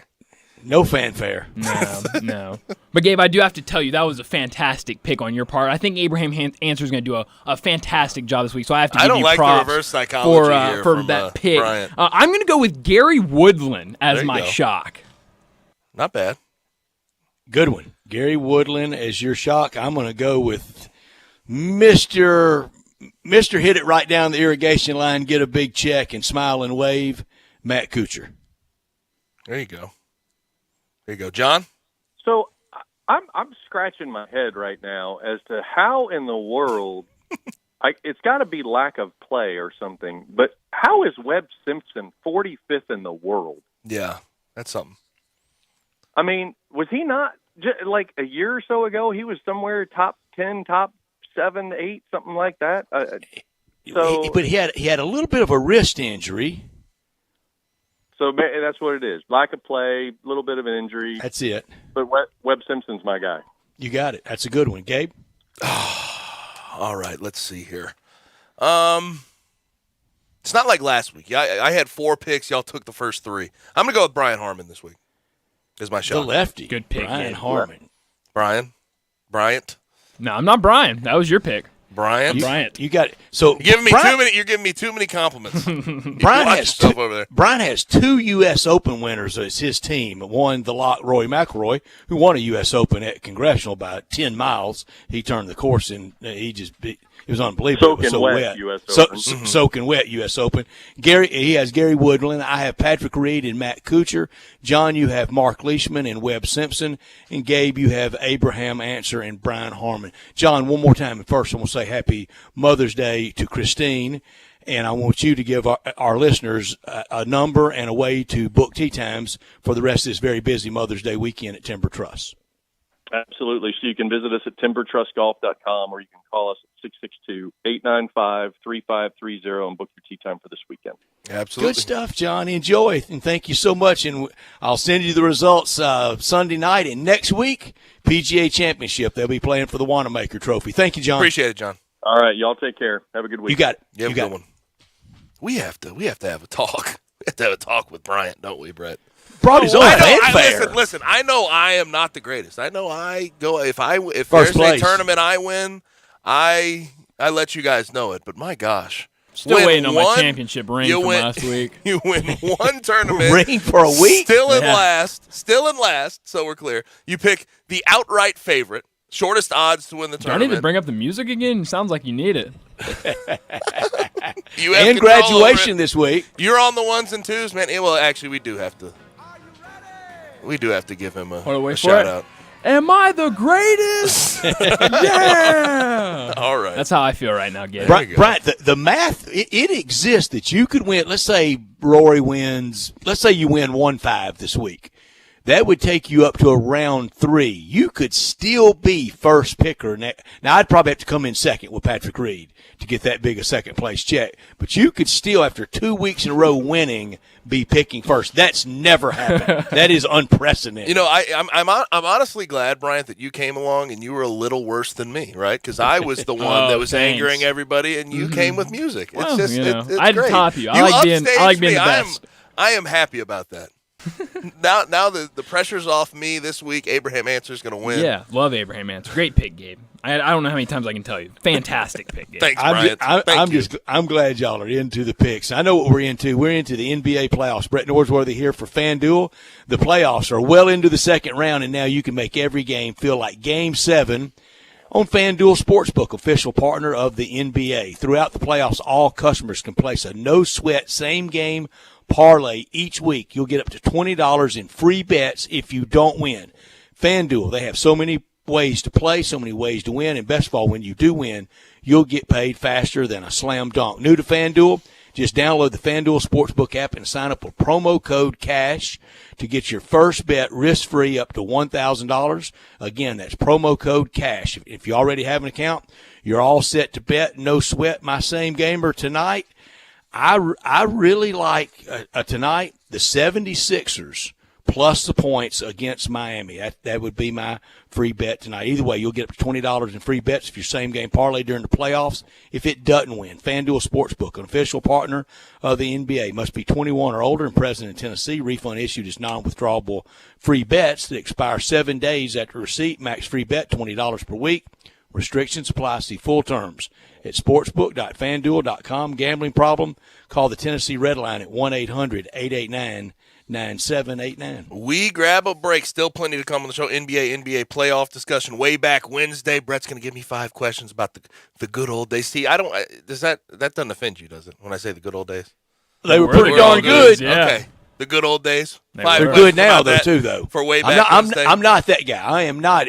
It had to happen 50 years ago for it to be good. Really good things are happening right now. One of them was last night in downtown Memphis. And Pete Pranica will talk to us about that at 5. He's the voice of the Grizzlies. We have to talk about Ryan Tannehill, his non-mentorship of Malik Willis. Also, we have to explore Ohio State AD Gene Smith and the suggestion he made about where FBS football needs to go. We'll be right back with Gabe and Stats on Sports 56, 98.5.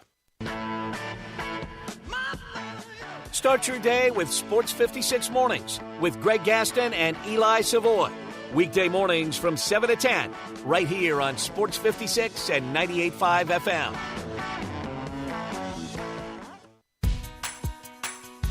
I'm here with Kyle Storms from Big Green Egg. Kyle, I hear people all the time say how they love their Big Green Egg, but what makes a Big Green Egg so great? Thanks, Stats. The fact that our grill is made out of the highest quality ceramic allows our customers to smoke, bake, roast, sear, and grill, all while locking in the most amount of heat and flavor in their favorite foods. What kind of fuel does the Big Green Egg use? 100% natural lumpwood charcoal. That's really where half our flavor comes from. How many sizes does the Big Green Egg come in? We have 7 different sizes and all different configurations ranging from metal stands, wood tables, and metal carts with a lifetime warranty. So we really do have a size and price point for everyone. Where can someone go to see the entire lineup of Big Green Egg? Garden Spas and Pool, Germantown Hardware, Hamilton's Fireplace and Grills, East Memphis Ace, and Cordova Ace Hardware. Hi, folks. Bob Burkham for Sunrise Buick GMC Truck. Lots of vehicles to choose from at Sunrise. Trucks, SUVs, certified late model used cars, and cars under $10,000. At Sunrise, we specialize in low monthly payments and secondary financing. Come on in, call, or go online to sunrisememphis.com. Schedule an appointment, select your vehicle, appraise your trade-in, arrange financing and delivery. We'll deliver right to your doorstep. All cars inspected and ready to go. Need service or body work? Bring it to Sunrise or go online to schedule an appointment. Sunrise, Covington Pike, Wolf Chase, and Collierville. Golfers, tee it up this year at Edwin Watts Golf Shops with the hottest new arrivals from Ping. Introducing the new Ping G425 series. The G425 drivers have the highest MOI and is the most forgiving driver in golf. Increase your swing and ball speed with proven Ping innovations with 3 models to fit all golfers. Swing by Edwin Watts Golf Shops and get custom fit today. Edwin Watts Golf Shops, home of the 90-day satisfaction guarantee, and shop us online at worldwidegolfshops.com.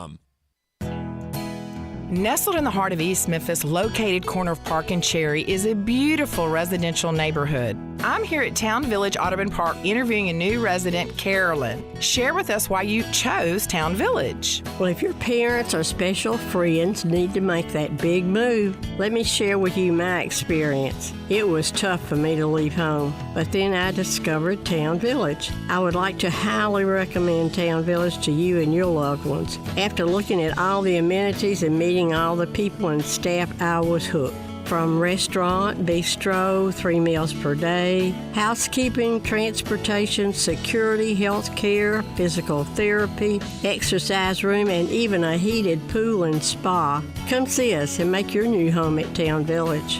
Visit us and call Daniel at Town Village Audubon Park at 901-374-7342. There's no place like home, Town Village.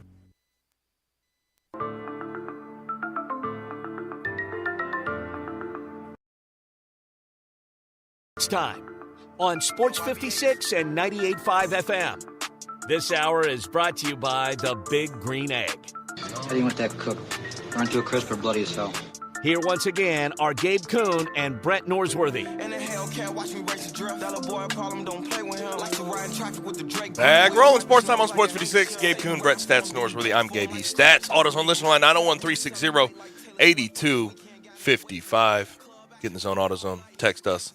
Questions, comments, concerns. Let us know how you're feeling about this Grizzlies-Warriors series tied at 1-1. Also message us on our socials, Sports 56 WHBQ, Twitter, Facebook, YouTube, Twitch, and go to our website, sports56whbq.com. So yesterday, before we get into the Celtics-Bucks game, yesterday, 6th Man of the Year officially announced.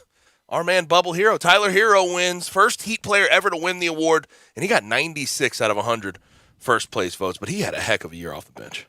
Here's a wayback reference. Hondo Havlicek of the Red Auerbach famous Celtics teams. He started as 6th man and then later became, key to the team and part of the, big part of the Celtics championships all those years and into the Hall of Fame.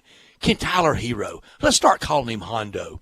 Can Hondo Hero go to the Hall of Fame someday? We had him in the Hall of Fame out of the bubble. Yeah, but he really has delivered. I'll give him his credit. As a 6th man on that team, 20 points per game, 4 assists per game, 5 rebounds per game. The dribble. And to be honest with you, defensively, he's not a bad player. He's a pretty good player. But, it's kind of catch and shoot, but now he can do it off the dribble. You mentioned the defense, and I still think the East should be favored any of the 4 teams remaining in the East should be favored over any of the 4 teams in the West. I believe that as well. And it's playoff basketball. It's about not getting those foul calls as much, and they all play really good defense.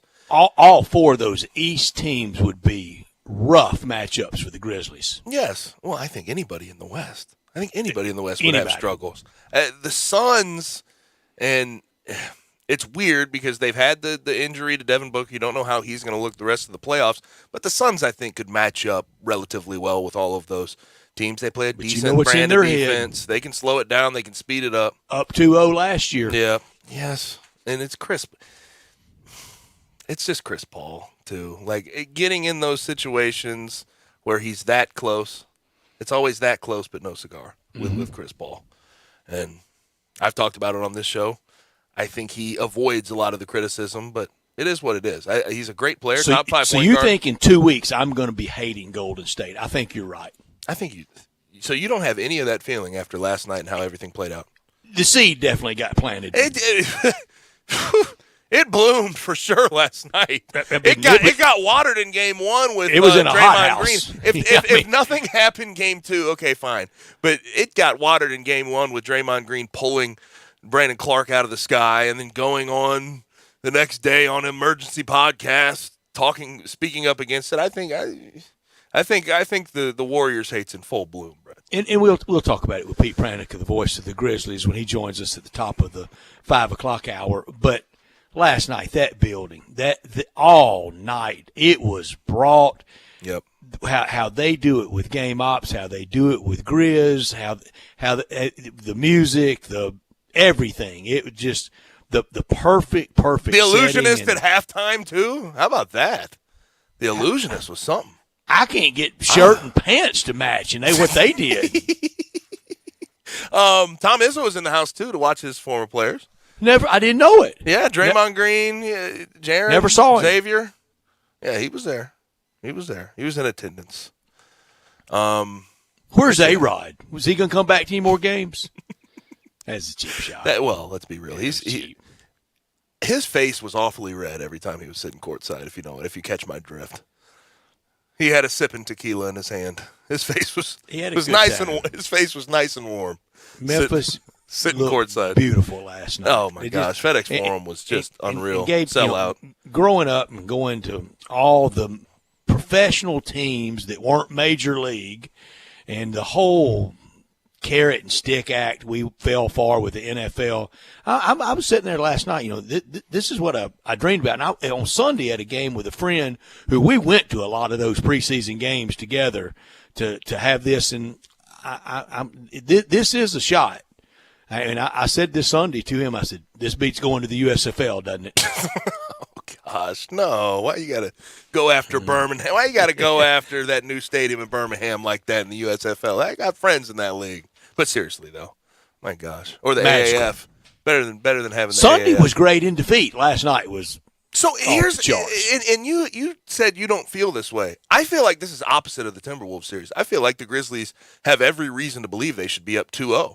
They wasted an opportunity in game 1 and game 2. If they would have wasted that opportunity with the Warriors shooting like they did from the field, from the 3-point line, what was it, 7 for 38? That would have been a wasted opportunity. It really feels like the Grizzlies should feel good about where they're at. They should. Both could be up 2-0, but I think it's probably falling out about where it should, 1 up, and I think it'll be 1-1 in San Francisco when they come back here for Game 5. It'll be a 2-2 series next week from tonight, next Wednesday night. It is really, though, thinking back on that Timberwolves series, it is polar opposite the team we're seeing right now. We're seeing the Grizzlies. So glad we're seeing the Grizzlies play Grizzly basketball. We're seeing what we saw during the regular season. Finally, no longer even debate. Is Ja hurt? Is something wrong with his knee? None of that. that Timberwolves, Gabe. We asked it a couple times rhetorically in that series. Is he 100%? That type of thing. Or if Beverly had gotten in our head, he did. He did get in our head. He did get in their head. Mm-hmm. And again, I think you go back and you look at that series and some of the things they were doing to Ja to exploit Ja were better than what the Warriors have to provide. I think the Warriors don't really have as much paint and rim protection as the Timberwolves do. And they were and I wonder if the Warriors will learn from watching that tape, but the Timberwolves were blitzing Ja Morant off every screen situation he was getting in, and the Warriors haven't done that yet. And who, for the Grizzlies, didn't make them pay when they would blitz him? Jaren. Jaren made Golden State play. While last night was not near the game as Sunday afternoon was, right. It was still okay. You know what? I think the same. There's some people really bagging on him. 3 for 14 from the field. He started 3 for 6, so he struggled. But I'm not mad at his performance last night. I'm not. Because I think you talk about it all the time, but it just wasn't his night. And like Grizzlies won. What's to be mad at? And also, the fouling that he ended up having was kind of bad luck. It wasn't the closing out on Patrick Beverley and letting him get a 4-point play. It was boxing out. It was fighting for loose balls that he was getting them. He had a couple on he was trying to protect the rim, go for a block. He got called for a foul. So I didn't really feel the same as some people on Jaren's performance last night. I'm telling you now, I'm not going to T-Wolves games next year. I don't ever want to see Towns, Edwards, Beverley again. Mm-hmm. I still think though, Jaren as a whole in this series has the potential to be massive. Has the potential to be the X factor. Did y'all see Pat Beverley actually tweeted some comments earlier today, right before we came on the show? He tweeted 47 piece with the slap in the face emoji. Didn't happen in our series. Just saying. #facts. You lost 4-2. Hashtag see you in October. No, won't see you again. Cancun I won't go to another on game. 3. Cancun on Yeah. 3. Okay. Cabo on 4. Okay. Thanks, Pat Bev. Okay, you neutralized John. You still lost the series. Whoop-de-doo. I mean, it is what it is. I hope and the by the deep-sea way, fishing you didn't boat rentals neutralize are going John. well. I saw John Game 5. You didn't do much in Brett, Game 5. you knew to the stop him. reaction you were going to get with bringing that up. Oh, I knew it. That's why I brought it up. I mean, what? Come on, Pat Bev. I would say I think you're better than that, but I don't think. He's think not. He is. Yeah, I don't think he is. Now the other game last night, Celtics versus Bucks. This is what I expected going into the series, is for the Celtics to put a whooping like this on the Bucks without Chris Middleton. Celtics shot 20 for 43 from 3, and the 23s that they made set a franchise playoff record for them. With their defense and their really crisp cutting, passing, how they help on defense, the good coaching they have. If they do that from 3, you can get that 18th banner ready for TD Garden. Well, yeah, I don't think they'll shoot 20 for 43 every night. I think that's I don't either. That's certainly but if they do, you can print the banner.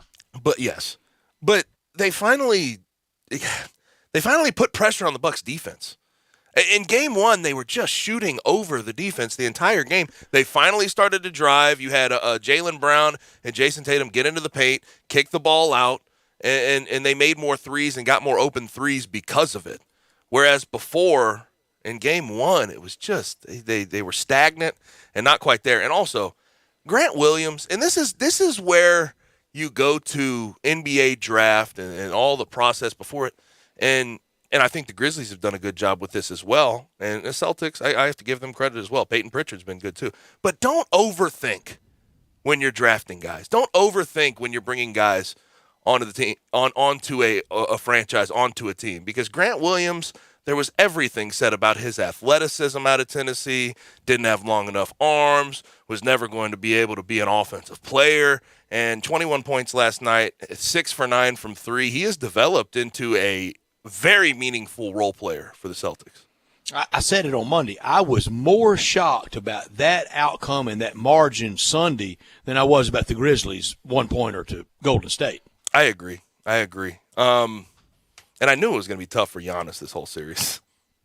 I mean, driving into the paint, putting his head down, which he did. I mean, he almost went full. He looked like Walter Payton, Jerome Bettis putting his head down yesterday when they were down by 20.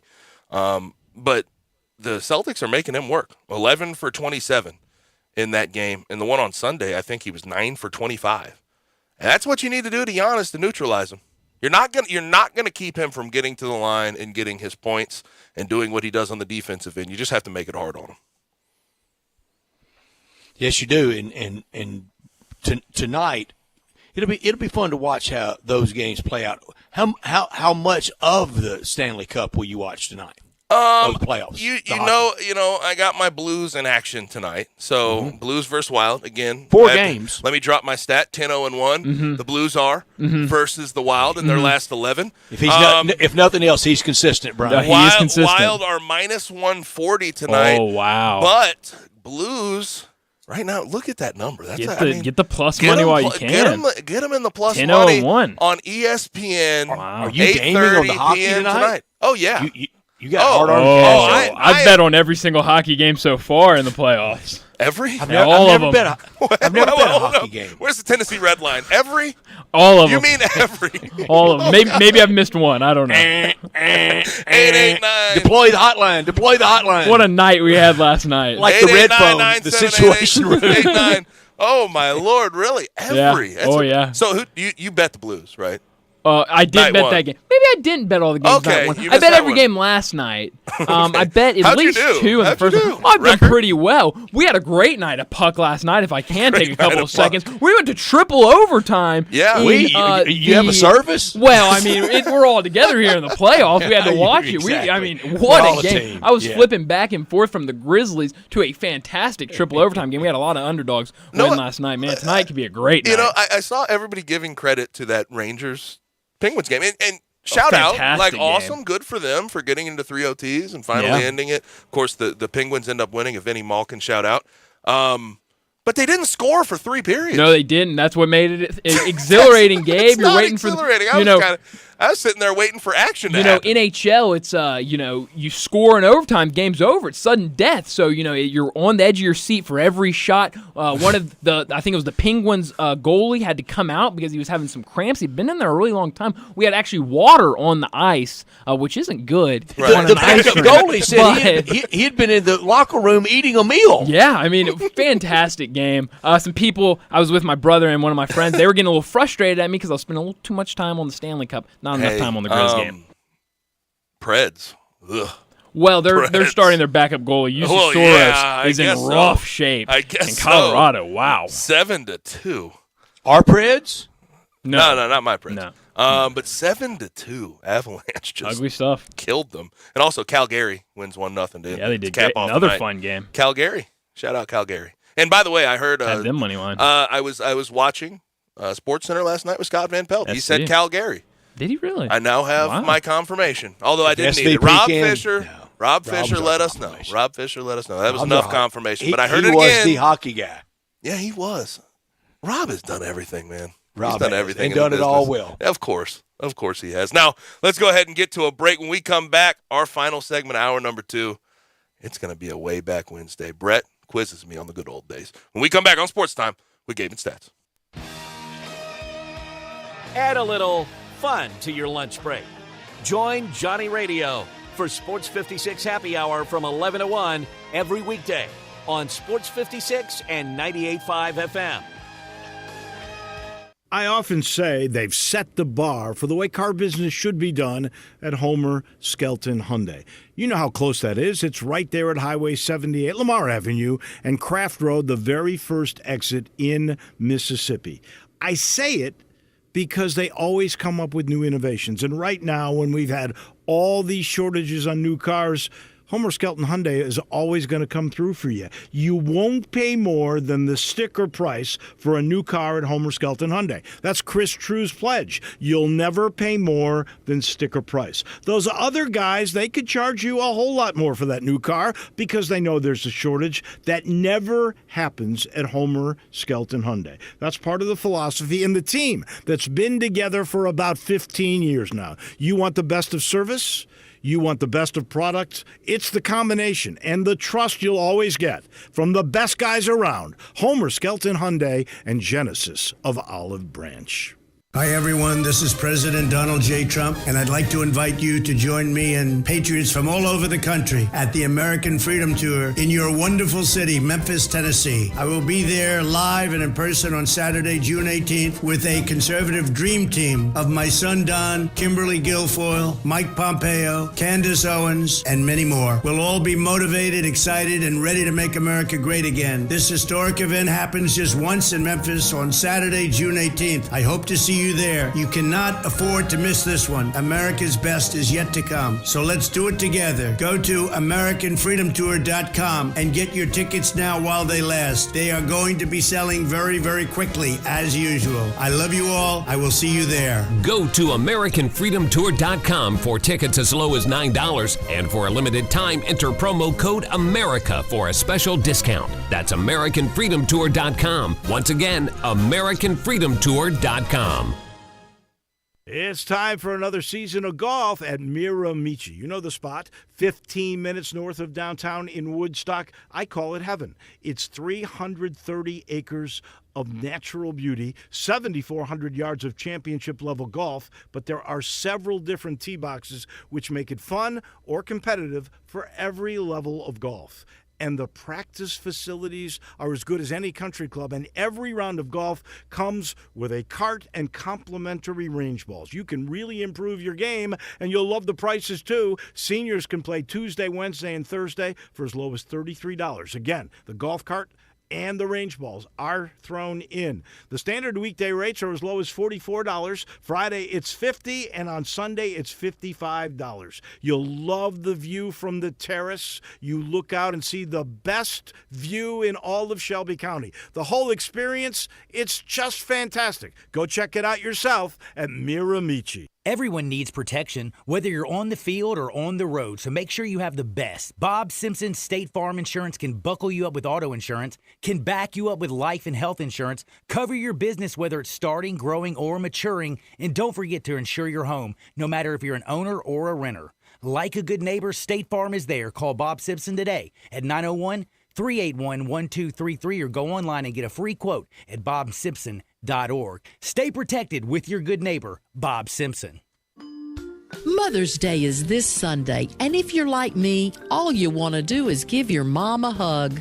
If it's not possible for a while, then Dinstall's is here to help you send a sweet message of love. You can choose from Dinstall's signature chocolate-covered strawberries, made with fresh ripe berries dipped in Dinstall's special fondant and covered with rich milk chocolate. Or bring a smile to her face with chocolate-covered grapes and pineapple. Dinstall's will gladly custom pack her favorite assortment, from creams to nuts, caramels to nougats, turtlettes to truffles, and sugar-free chocolates and candies are also available. So celebrate all the moms in your life with Dinstall's candies. Call today and place your order at Laurelwood, Germantown, Pleasant View, Collierville, and downtown. Say thanks, Mom, with Dinstall's, made in Memphis and enjoyed by the whole world.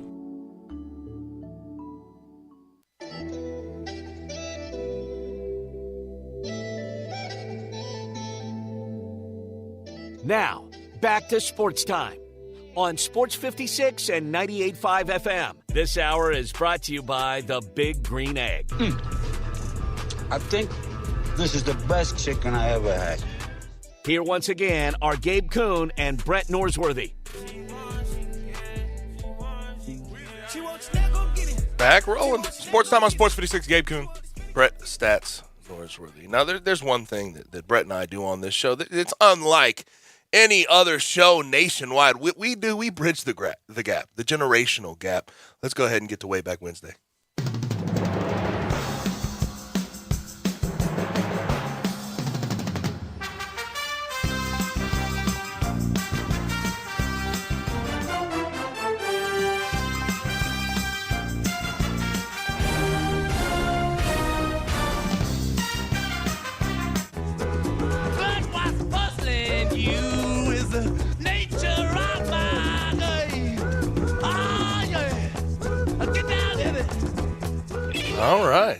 All right. And away we go. Are you ready? Let's hear it. Let's do it. True or false? That's 50-50. Oh, wow. You make make this too easy on me, Brett. True or false? In the 70s, the Cardinals had a player named Mike Tyson on the team. Oh, Lord. Mike Tyson. I'm going to go with false. No. Very true. Very true. And one of my favorite words, and y'all love it, pepper pot second baseman. Pepper pot? What's pepper pot? Real quick. That's little scrappy guy that's pretty bad, really.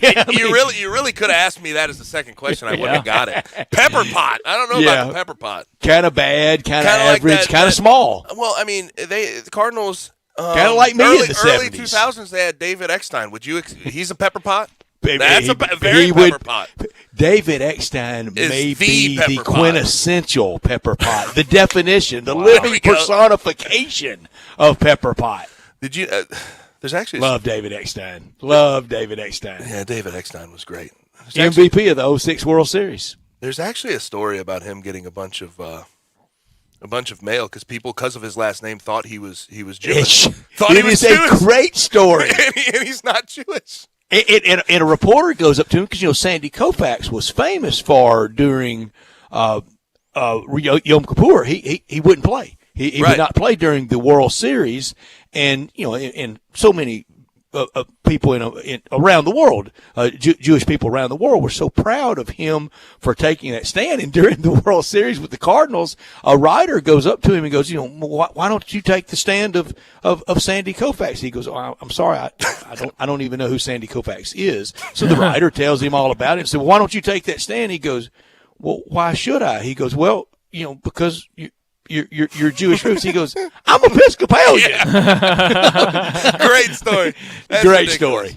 Great story. Question 2. Name the female, the girlfriend, largely blamed for the breakup of the Beatles. Name the female, and she's still alive. I said the same thing. Oh, Lord. Largely still to blame for the breakup of the Beatles. Girlfriend, later wife. Oh, girlfriend, later wife. Yep. I know this isn't right, but I'm just going to give you a guess. I'm going to say I know this is wrong. So before everybody comes after me for giving this answer, I know it's wrong. Marilyn Monroe. Ooh, I'm still coming after you. Come on. No, Yoko Ono. Yoko Ono. What'd she do? She dated John Lennon and caused division. And they did not come together. So she they did not come together, and they split. And so she was largely flirty? to blame. Would we say she's flirty? Is that no? I would not say that. Okay. I would just say she wanted John Lennon on his own career path that he took and was wildly successful at. Understood. Okay. Yeah. Okay. I didn't. Question number 3. Lawrence Welk. Lawrence Welk was an A, great on-campus 70s basketball arena. That ain't it. B, pulling guard for Bud Grant's Minnesota Vikings. That ain't it. C, band leader, or D, game show host in the 70s. Lawrence Welk, on-campus 70s basketball arena, pulling guard for Bud Grant's Vikings, band leader, or game show host. Pulling guard for Bud Grant's. That's very specific. I'm going to go game show host. Thank you. Band leader. I didn't know that one. It was C? It was C. It was C. I should have It was C. You always guess C when you That's don't what know. am I doing? Yeah. Tails never fails and C's always right. Amen. Question 4. Name the person of these 4 names that was not involved in sports in the 70s. Okay. One of these 4, A, B, C, or D, was not involved in Odd one sports in the 70s. A, Studs Terkel. B, Dick Shiner. C, Dick Williams, or D, Gordon Johncock. Do the names again, please. You're going to get me in trouble, and they're all real names. Studs Terkel, Dick Shiner, Dick Williams, or Gordon Johncock. I'm going to go with Studs Terkel, A. Correct. Very good. Studs Terkel was a famous Chicago-based journalist, talk show host, writer, and I met him at a party, and I wasn't even tipsy. I was drunk. And everybody had the fancy name tag made for him at the party. And it's what a name though. And it was and I went up to him and went, dude, stage name or real name? What a name, Studs Turkle. So what was the answer? Oh, he was so nice. He said, no, it's my name. Studs Turkle. Okay, who really picks up? I mean, it's pretty cool, but who picks up their baby boy and says, "We're gonna name you Studs"? I should have asked Brett for one more time going through those names, though. Now, of those other three names, extra credit for this. Name the Memphis TV weatherman and host of Magic Land that was one of those other three names. He shared it with a baseball manager. Okay, so which? Oh. Williams. Dick Shiner, Dick Williams, Gordon. Dick Williams. Yeah, Williams. Dick Williams, manager of the Oakland A's, but also Memphis TV. There was a same name guy, TV weatherman in Memphis and host of Magic Land. Very good, Gabe. Very good. Final question. Let's hear it. During the Watergate scandal, tell me one of these names that was not involved in the Watergate scandal. Not involved in the Watergate scandal. A, Jeb Magruder. B, Howard Hunt. C, Gordon Liddy, or D, Ted Sizemore. Jeb Magruder, Howard Hunt, Gordon Liddy, or Ted Sizemore. Not involved in Jeb Watergate. Magruder. Prominently involved. Okay.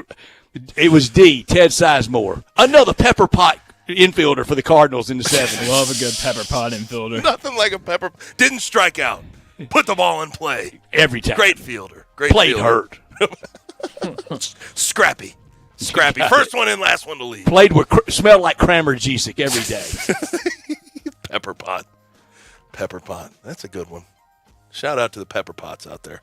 Now, that'll do it for hour number 2. I did pretty well. That was 2, right? 2 out of 5 again? And the extra credit. And extra credit. There we go. 3 out of 5.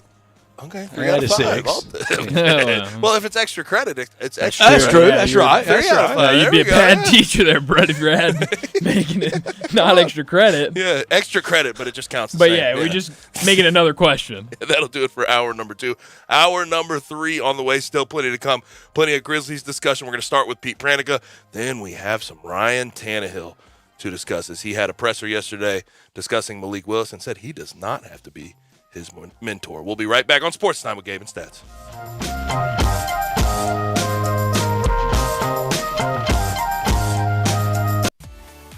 At Jason's Deli, when you're dining in or picking up curbside, you can expect wholesome food and no surprises, just delicious sandwiches, crisp salads, and quick quality meals made with the freshest ingredients and no artificial trans fats, MSG, high fructose corn syrup, or artificial colors and dyes. Around here, a lot of thought goes into what we put into our food and what we take out of it, because you're not just taking a bite, you're getting a taste of who we are. New items are constantly being created to expand our menu for all tastes and special diets with vegan and gluten-free options available. Convenience and on-time delivery you can count on. It's just a click away at jasonsdeli.com, so whether you need to feed 5 people or 5,000, the team at Jason's Deli, they have the credentials and the commitment to keep you satisfied. Freshness is nearby at Jason's Deli with locations at Ridgeway in the Park Place Center, Poplar and Highland, Germantown Road in Cordova, and on Goodman Road in Olive Branch. Jason's Deli. It's wholesome food and no surprises.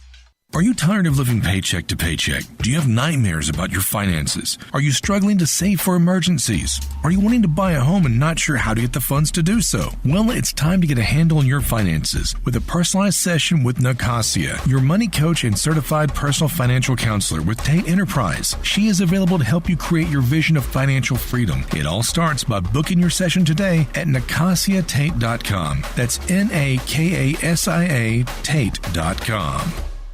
It's time to vacation at home with Family Leisure. That's right. Enjoy a vacation in your own backyard with a little help from Family Leisure. Like play gyms and trampolines, they're now $500 off. And those trampolines, by the way, they've got that mesh on the side, so trampolines are now safe and you'll be the hit of the neighborhood. They've got hot tubs in stock and ready to go, and you can get up to $1,000 off when you pick them up. All kinds of do-it-yourself pool specials specials, like savings of up to $1,500 on all in-stock pools when you pick it up and install them yourself. And if you're looking for patio furniture, then stop on in, because they have tons in stock and they're ready for you to pick up. So get ready for that vacation at home with the help from Family Leisure. Family Leisure's Vacation at Home sale. It's happening right now at Whitten Road and I-40, where family and fun truly do come together. Crossroad Motors, located in Olive Branch, is not a typical dealership. They only sell late-model trucks and Jeeps. Many of their vehicles have already been lifted with new off-road wheels and tires. Not in the market for a new vehicle? Let them customize yours the way you want it. They install lifts, levels, off-road tires, wheels, and much more. 90 days same as cash on all customizations or extended financing. Buy one of their vehicles or let them build yours. Check their vehicles on Facebook. Search Crossroad Motors Olive Branch or call 901-545-5190. Look different,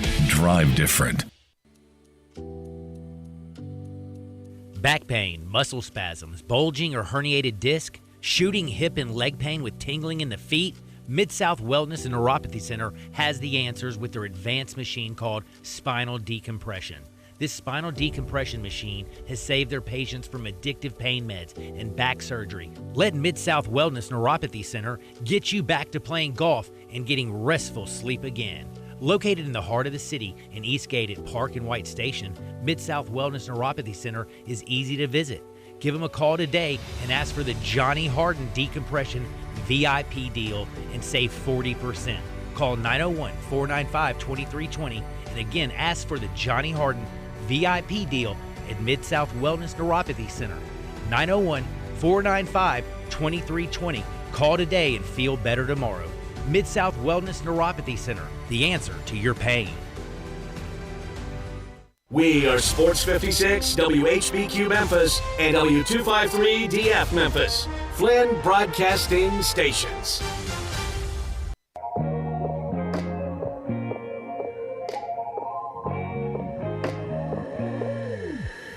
Now, back to Sports Time on Sports 56 and 98.5 FM. This hour is brought to you by DeSoto Auto Sales. Let's talk some numbers here. Here once again are Gabe Kuhn and Brett Norsworthy. I used to feel so devastated. Hour 3 is here. Sports Time on Sports 56. Gabe Kuhn, Brett Stats Norsworthy. Autos on listen line 901-360-8255. Get your text, questions, comments, concerns in only 1 hour left on today's show. And I feel like a lot of people, Brett and I included, even Bryant, on an emotional hangover almost from last night, seeing what transpired in FedEx Forum. 47 points. Adrenaline is the best drug the body makes naturally. 47 Amen. points by Ja Morant, 15 to end the game, 18 in the fourth quarter. Unbelievable. We bring in Pete Pranica, voice of the Grizzlies, to talk about it. Pete, how are you? Good.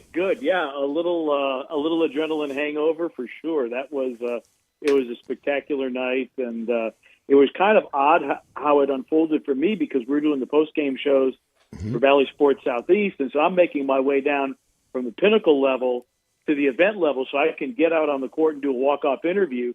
Mm-hmm. So I didn't see all of it live. I saw it on different monitors as I made my way through the arena, and then saw the end of it. I had to watch on the Jumbotron because I'm standing in the tunnel waiting to go out on the floor and really didn't get a clear look at the floor itself, so I had to watch it on the big screen. But it was beautiful no matter how you looked at it if you were a Grizzlies fan. Yeah, it didn't change. Whatever view you had, it didn't change, Pete. No. Where does this rank for you, just seeing Ja Morant, what he's done in these 3 years? Where does this rank in performances by him?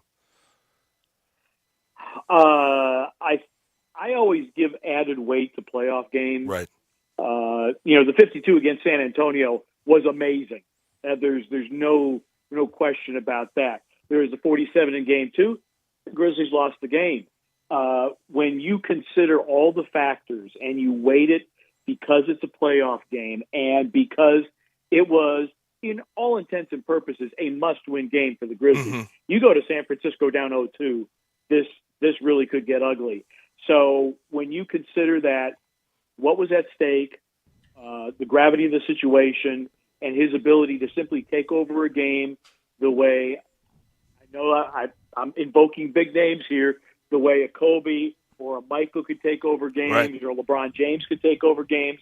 I think this performance is certainly at the top of the list. And I don't think it's overstated, Pete, because he's doing it. He did it last night against 3 other Hall of Famers on the other side that have championship and playoff experience. Right. This is a Golden State team that, one of the secrets, unless, you really dive into the numbers, they're one of the better defensive teams in the NBA. And certainly they had watched that Minnesota series, and they had seen what Minnesota had done to keep Ja out of the paint. But last night it was one of those nights, and I remember, going back more than a few years when Isaiah Thomas twisted his ankle in a finals game, and I think he put in like 25 points in a quarter on one leg. Mm-hmm. This was reminiscent of that. Just somebody saying, I'm going to take this game over. I'm in a zone. I'm making everything. And it's one of those magical nights that no one who bleeds Beale Street blue will ever forget. Pete, across sports, we kind of got to put a name on it. Well, we call this the one-eye game. Yeah, very, very well could. I mean, that was something that a lot of people really didn't know. I think we kind of picked up, one of the reactions. He yelled to the crowd, "I'm playing with one eye." So you had the broke face game, the one eye game, Jaws 52. So yeah, call it the one eye. You say one eye Jack, one eye Ace would be more appropriate if there were such a thing. It was great, and Pete, you talk about having to get from the playing area to your post game area. One of the great things through the years of winning a playoff game, but felt it after Minnesota last week and really felt it last night, the concourse level and the exuberance and the celebration going on and the different chants going on. There's no drug ever made better than the thrill of victory. Hey, playoffs in Memphis. And I've talked to people, from referees to front office people, and people will tell you the atmosphere at FedEx Forum in the playoffs is as good as it gets in the NBA. And, if you're coming in there as an opponent, it's going to be loud, it's going to be tough, it's going to be hard to hear. If you're an official, that you're going to hear some chants you might not like, but that it's going to be intense and the fans are going to be into the game. And, playoffs at FedEx Forum, there's nothing quite like it. And for better or worse, I think there's even an added element of a little bit of vitriol. Do you feel that with the 2 ejections through 2 games, Dillon Brooks, what happened last night? Yeah, and I think Steve Kerr ratcheted up the rhetoric about talking about this code that, allegedly Dillon violated. I mean, look, Dillon, it was if we're playing soccer, we call it a reckless challenge, okay? Mm-hmm. He was frustrated. He was going at full speed. He's trying to chase down block, caught him on the head, awkward fall, flagrant foul penalty too. I have no issue with it whatsoever. But the Draymond Green pull down of Brandon Clark to me was a dirtier play because there's no place in the game that I'm going to drag down an airborne player by his collar. That's just nonsensical. So yeah, and then of course Draymond with the double bird.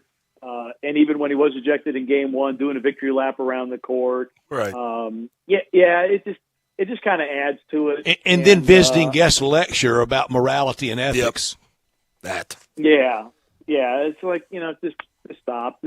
And hopefully we don't have any more flagrant fouls. Hopefully that, I anticipate Dillon will be suspended because there was an injury.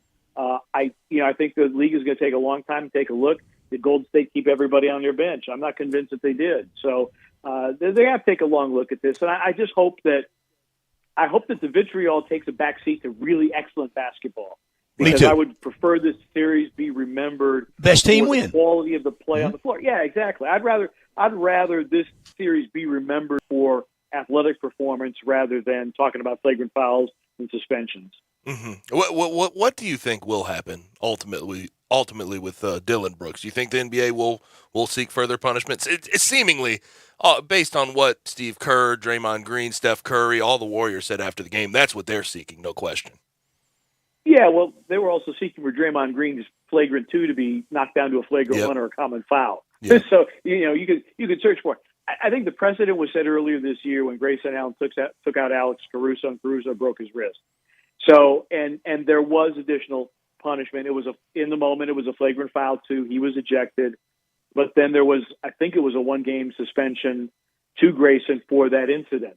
Now, that play was more of a headhunting play and, kind of a clothesline across the neck. This wasn't quite as much, but you do have an injury that has resulted. So, if you're going to take the Grayson Allen Caruso play, if that is your criteria, then I would see that there would be a suspension. Yeah, I do think there's something different there because Dylan certainly, he is a hard-nosed player. He plays hard. He fouls. He's had his moments, but he's not known reputationally as a dirty player, as Grayson Allen, for better or worse, has sort of been known to be.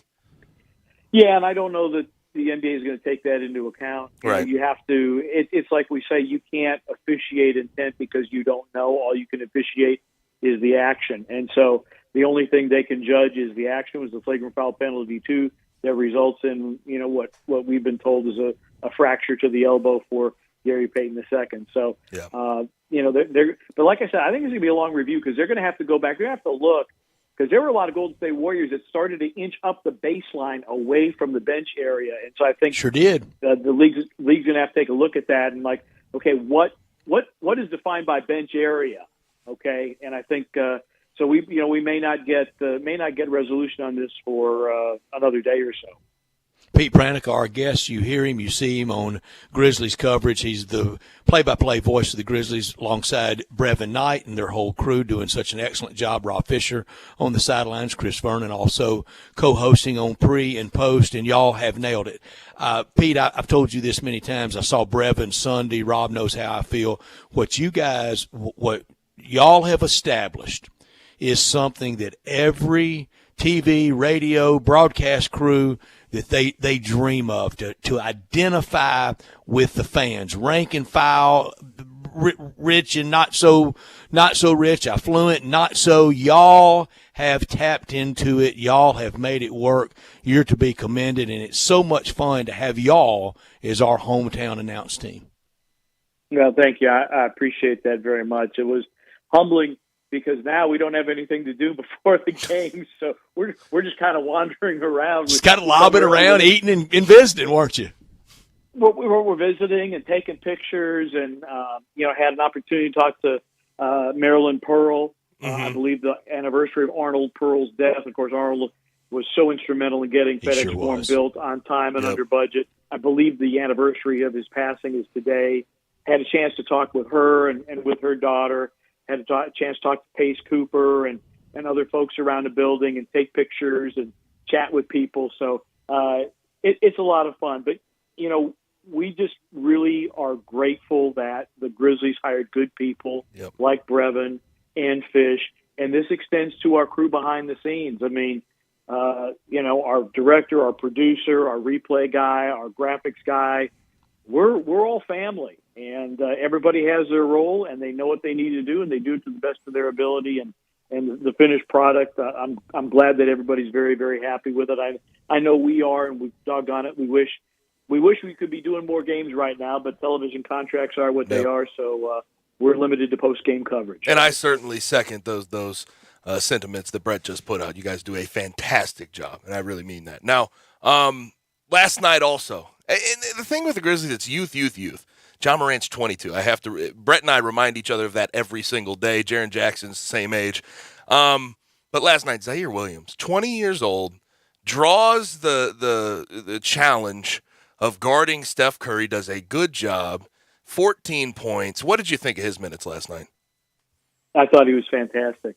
Here was a kid who just really answered the bell, coming off a knee injury when you needed him, because Desmond Bain clearly not himself because of his injury, and Dylan clearly not available because of the flagrant foul.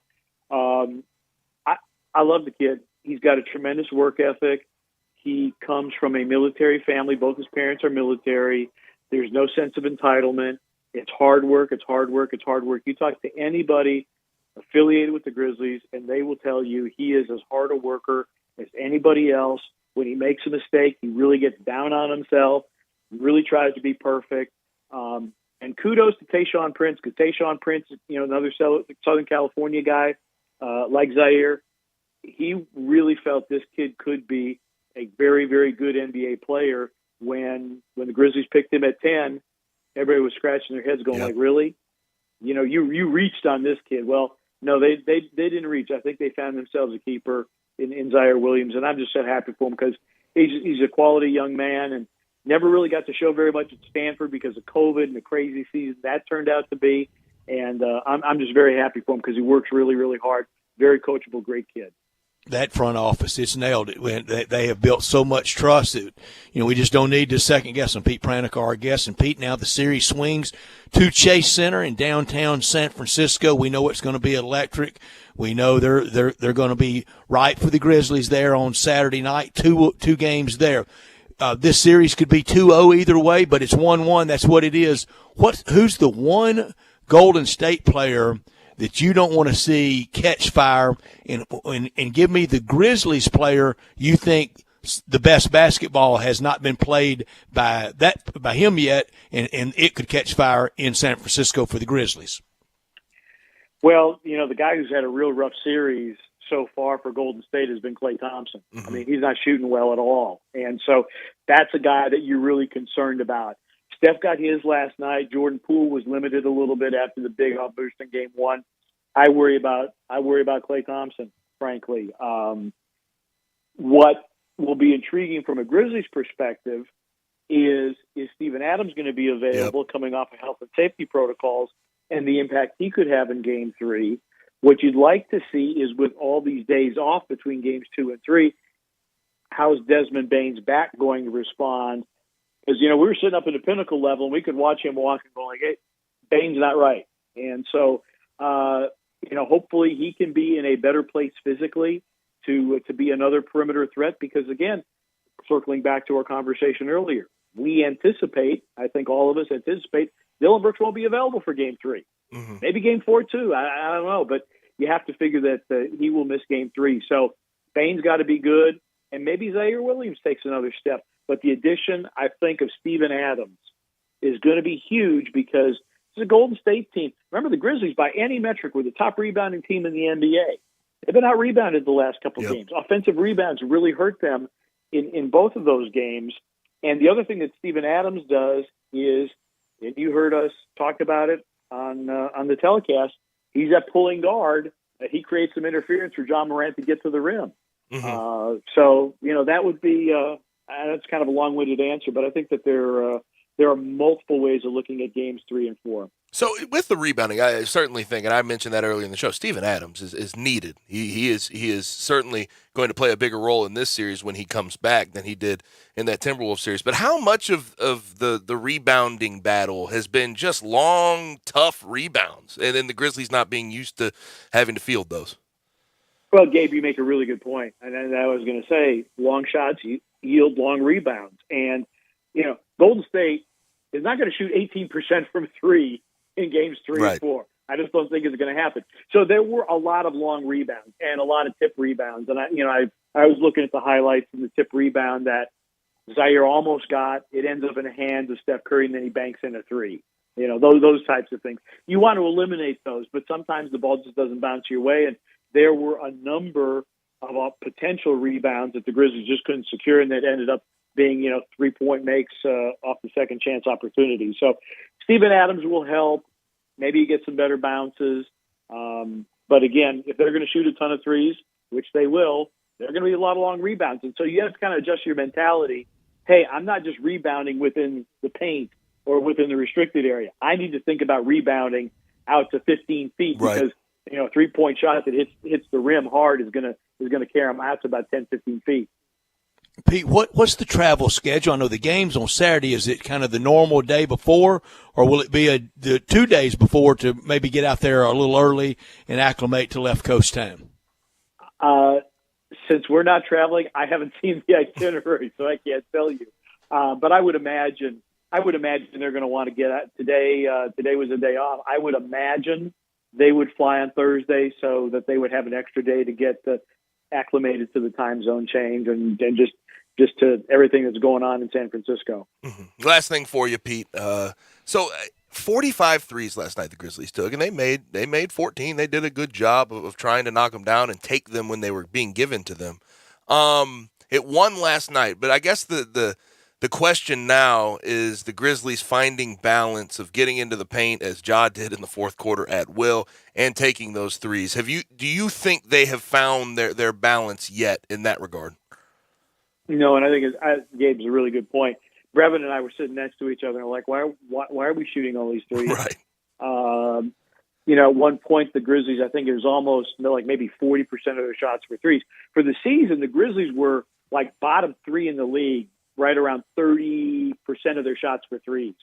That percentage has ticked up in the series, and their shots in the paint have ticked downward, which is surprising. And maybe some of it is Steven Adams. I don't know. Mm-hmm. But, yeah, I think there needs to be more paint attacks. Golden State's not a big shot-blocking team. They're very good at defending the paint, but they're not a shot-blocking team. You go in, you challenge, you get some free throws. Grizzlies were excellent at the free throw line last night.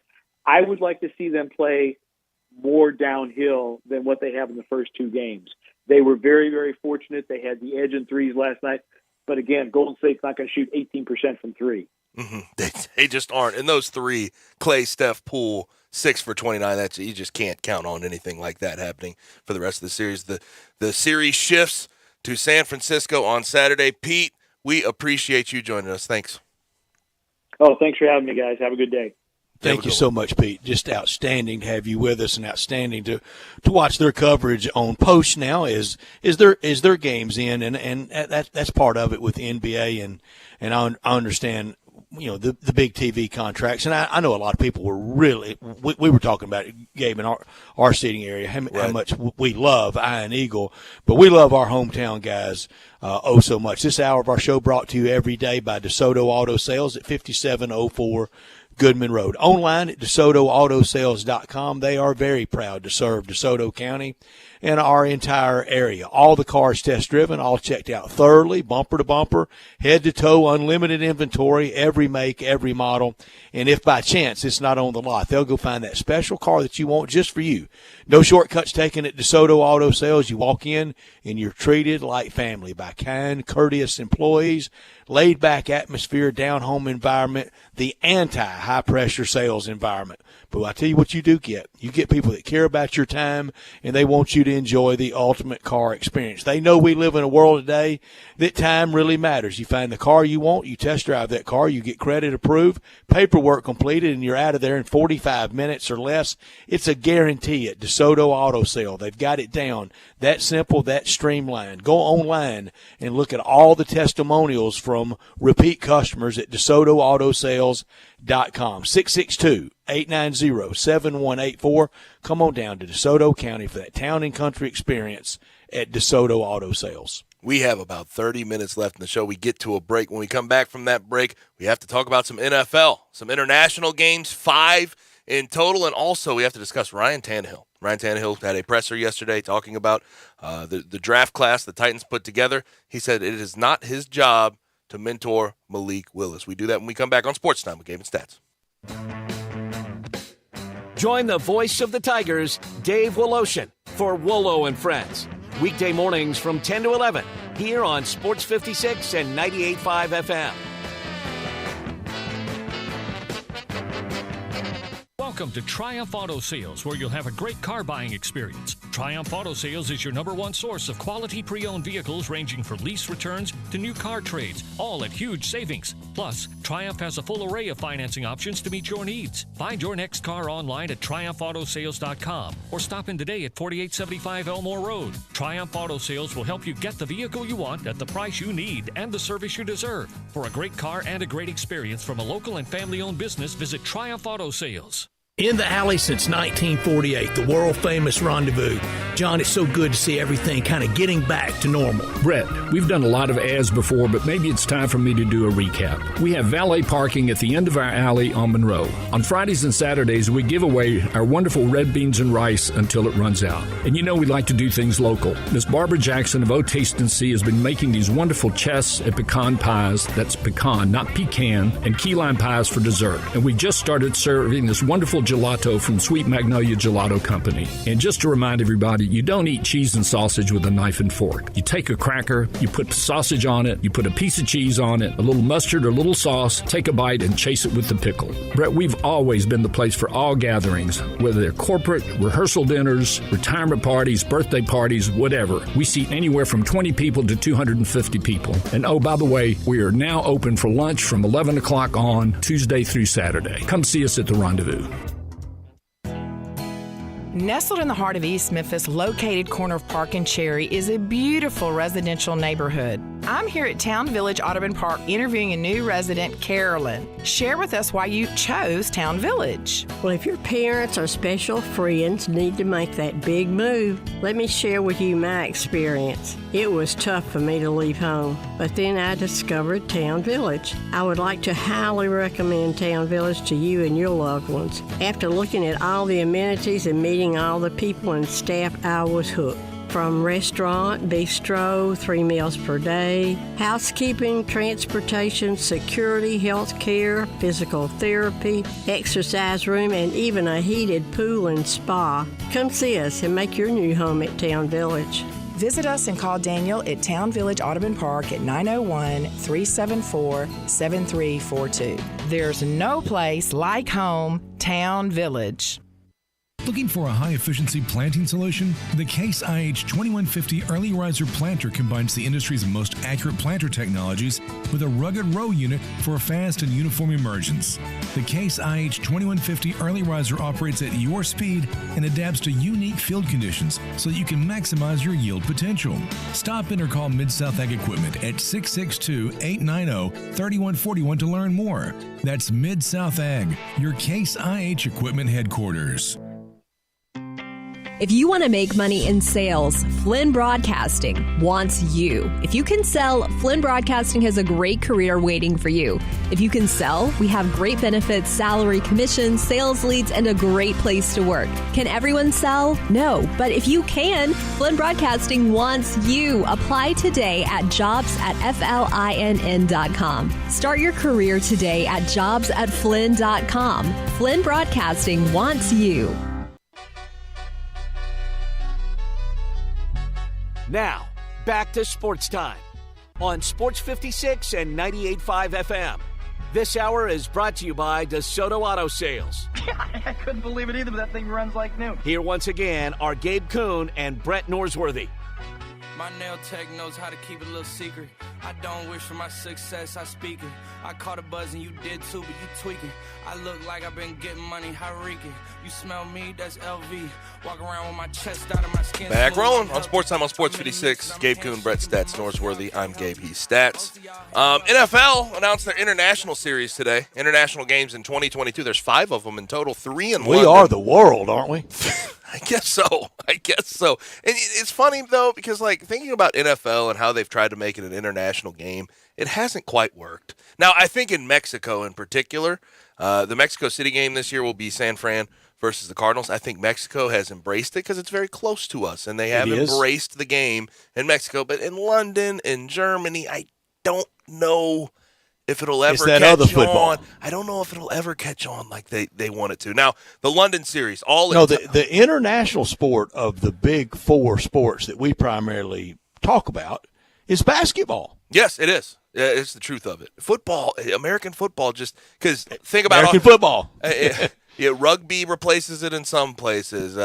It's big in Sylacauga, Alabama. It's not very big in Istanbul. Oh, yeah, exactly. Australia has their own type of football. They have Aussie rules football. It just hadn't really caught on. But Tottenham Hotspur Stadium is where all of the games in London will take place. First, on October 2nd, it will be Vikings versus Saints. October 9th, it will be Giants versus Packers. And then at Wembley Stadium, so those 2 will be at Tottenham Hotspur Stadium. Then Wembley Stadium on October 30th will be Broncos versus Jags. To be honest with you, if you're trying to get a whole bunch of intrigue around the teams, around some headlines, I don't know how much these games really do that. And none of these games really have that much intrigue, besides Aaron Rodgers playing in one of them. And except for the Mexico City game, I think all those, our time will be 8:30 on Sunday morning. And Gabe, it's always great for me coming home from somewhere, whether Oxford or way off from an Ole Miss weekend, to click on that game on Sunday morning for that drive home. I got live football at 8:30 in the morning. I really thought you were going to say, besides the Mexico City game, none of these have much intrigue, because that's how I felt when I looked at it. Except for my drive home, that's the intrigue. Right. And then Munich, of course, you mentioned 8:30 a.m. Central Time. It'll be at Allianz Arena, which is the home of FC Bayern Munich, on November 13th. That'll Famous be football club. Yes, very. Seahawks versus Bucks, which if it was Russell Wilson Seahawks, maybe I would give them credit, but this is Drew Lock Seahawks. No, that almost locks in those teams playing, maybe not Mexico City, but those playing in the really far-flung places. The next week will probably be their open date, isn't it? Don't they try to? I would hope so. I would really hope so. I haven't looked at all the scheduling around it, but I would imagine. And everything will be officially revealed a week from tomorrow. Next Thursday night, May 12th, we'll get. That's a tough game to go play as a player. That's just really hard, dealing with all the jet lag and everything else, playing that early. I mean, that's tough. That's tough. And you have to have there's got to be a period of, you talk about after the week after you may have an open week. The week before you'd think you'd want to have an open week as well. Just be able to get used to it for longer. And for the league and your team specifically, you just think of the dynamics around the organization and planning for that. You know, the place to practice, security, where you're staying, food. Mm-hmm. Now, the Mexico City game does intrigue me. And it's normal time. It'll be a 7 p.m. game on ESPN. It will be on November 21st. And 49ers Cards. NFC West. One of my favorite weeks of sports of the year. That's Thanksgiving week, and starting on that Monday, usually around 10 o'clock in the morning, the Maui Invitational. One of my favorite sports weeks of the year, because there's some live sports on almost every waking moment from 10 o'clock that Monday morning through the following Monday night football game the next week. And you know I love a Monday night football game. Monday night football in Mexico City will be a fun one, especially with the matchup they put out there. I think that stadium seats like 125,000, doesn't it? Oh, yeah. Estadio Azteca, yes, sure does. Seats a lot of people. Brent, real quickly, hit the Google machine on the population of Mexico City. I don't think I think it's a huge number. It's right there around L.A. is what I understand it as. 10, 12 million? I looked that up. That's a good question. 8.855 million. That was in 2015, so I'm sure it's more than that. I thought much bigger. Bigger. I'm now seeing in 2021, 21,919,000. Good Lord! What a rise from 2015! Mind. Wow, that's something. That'd be a really cool game to attend, though. I would. Imagine that'd be really cool in Mexico City. And they're building real fan loyalty there. They have. They really have. Raiders, Cowboys. Internationally, that's the only place you look at on the entire globe that really has embraced American London's football. Really tried. I mean, we have really tried. London hasn't tried. We have tried with London. Yes.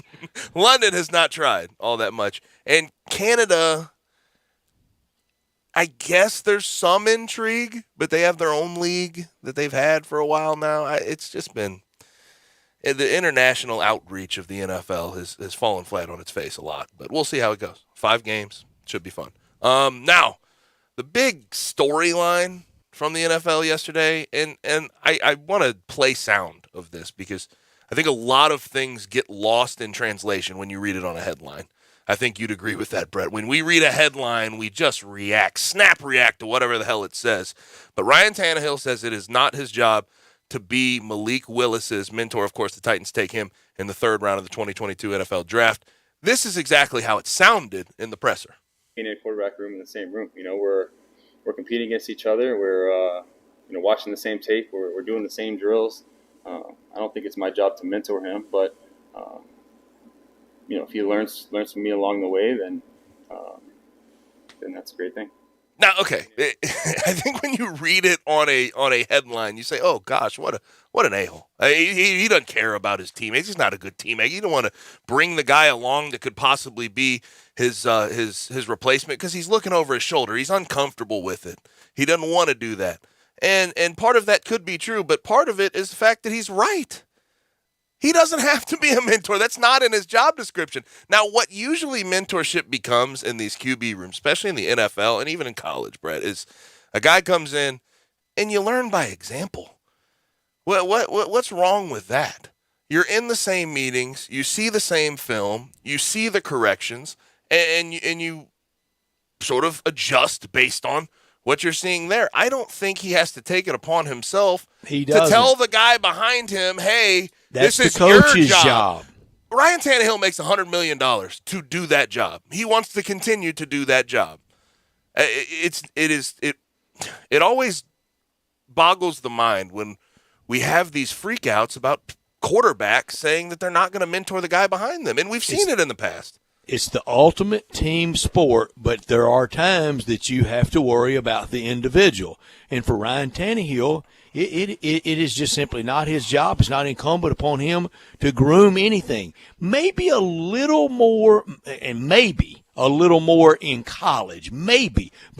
And that could be passing with the every man for himself NIL portal aspect of it. This is for keeps. And I understand that Ryan Tannehill's taken care of. He's got $100 million in the bank. He'll be fine. There's no team spirit award here. But he wants to keep his job.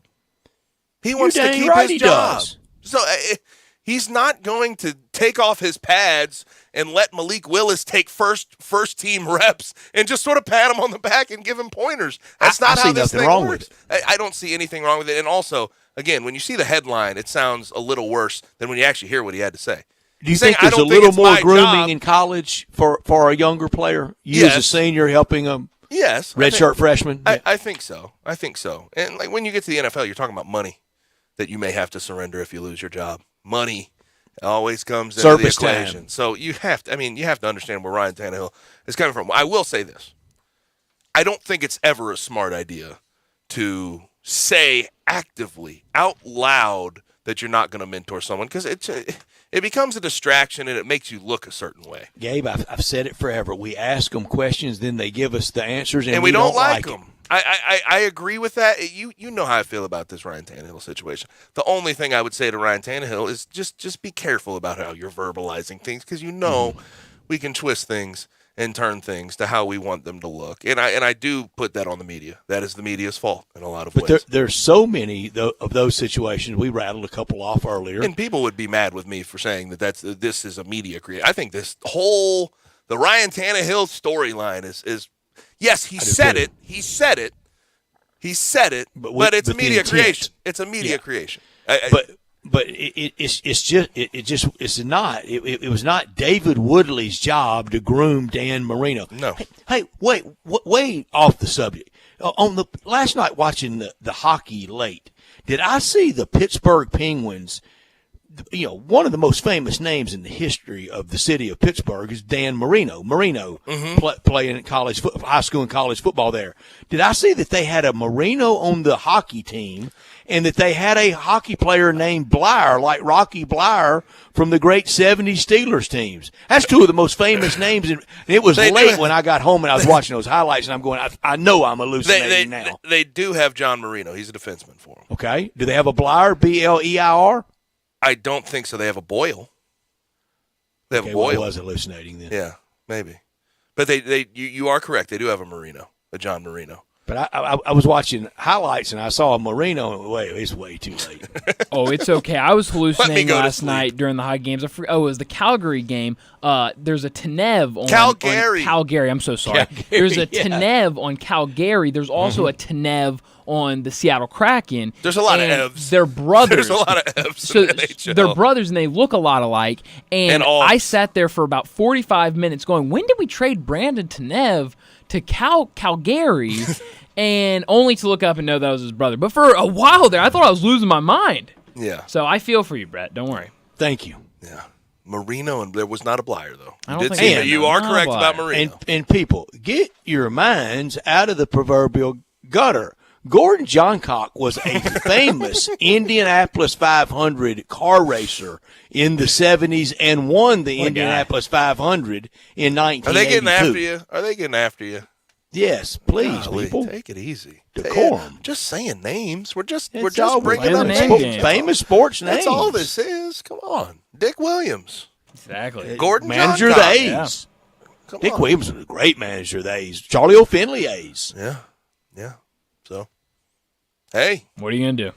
Hey, we were just naming real. You were terrific sports today. names. I mean, the Studs Turkle take. I thought you'd think that would be like an old football player. Well, honestly, the stud. I feel like when you said studs, it was trying to throw me for a loop. So I like went Crazy Legs Hirsch or like something. Studs Turkle sounds like an absolute great football nose guard. player. Doesn't Yeah, it sounds Yeah. like a pulling guard, like the whole thing.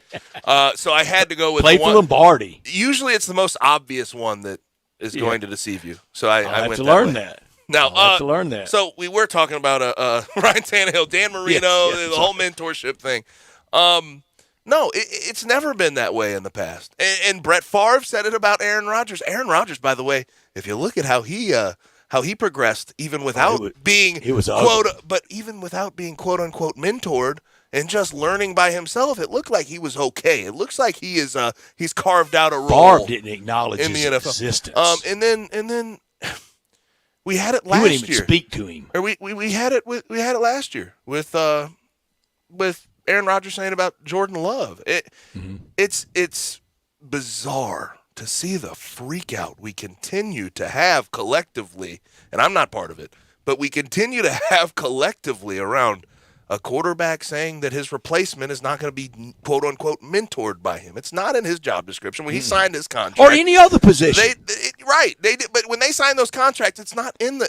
Why do Can we they help expect him? it, though, Yes. from the quarterback, but we don't expect it from the right guard? Yeah, the question never gets asked. Never. Ever. It never is asked of the nose guard. But are you grooming your replacement? I don't even know his But name. also, I don't know my name. Dare I say, I kind of feel for Ryan Tannehill too, because in the same presser, he was talking about not being able to sleep for weeks and having to go to therapy. That's sad. And out of that presser,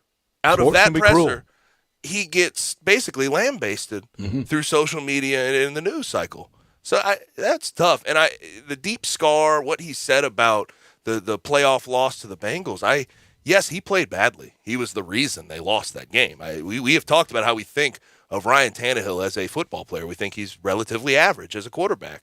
But to hear how he spoke on that, how he couldn't sleep, it really does open your eyes to how even this guy makes $100 million, but falling short in the playoffs is his downfall, and his mental health has deteriorated because of it.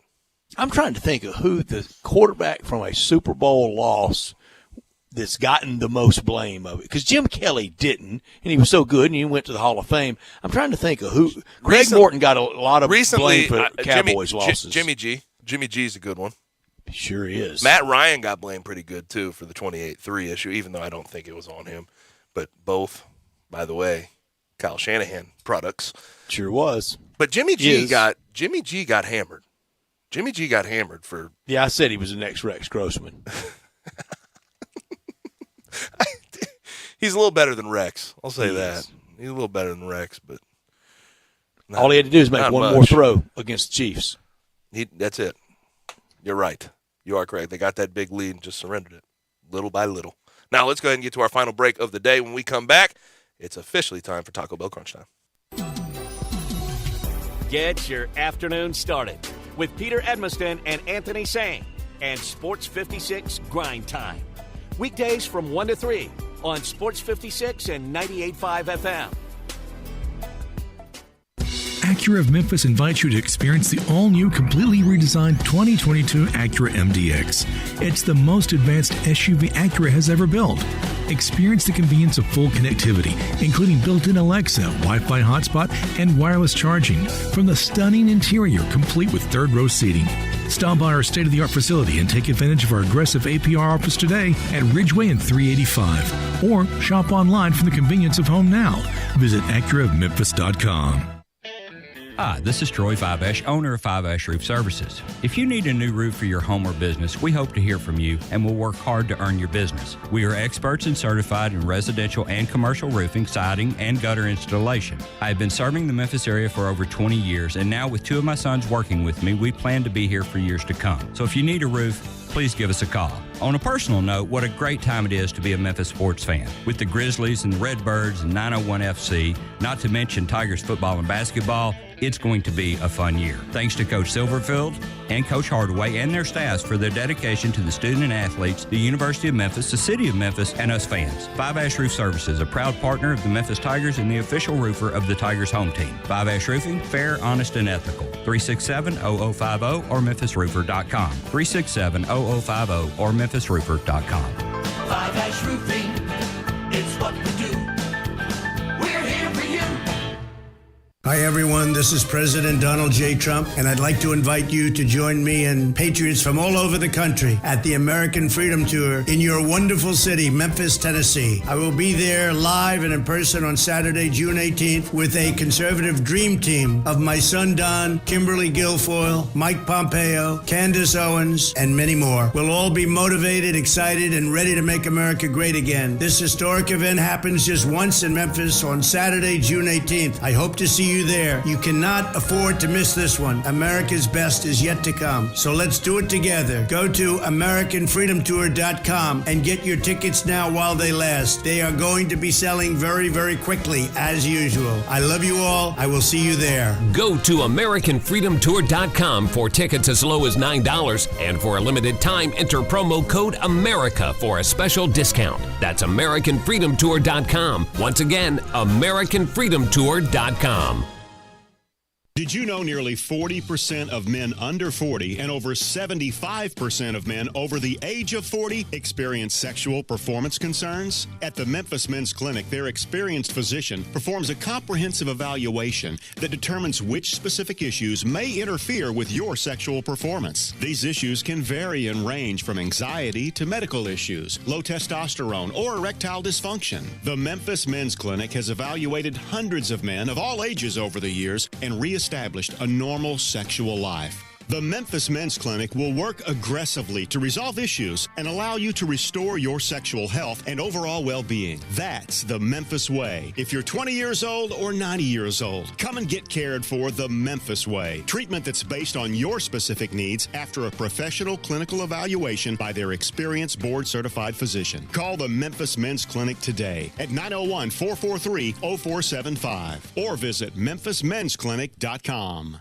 Mid-South Hobbies is passionate about your hobby. They have your favorite model airplanes, boats, race cars, and trains to build with brands you know like Traxxas, Lionel, and LGB. Mid-South Hobbies has all the accessories to make them complete and thousands of paint colors to make them shine. You can reach the sky with rockets and kites or reach deep into your imagination with action figures, comic book superheroes, and fantasy quest games. Get passionate about your hobby at Mid-South Hobbies, 4862 Summer Avenue.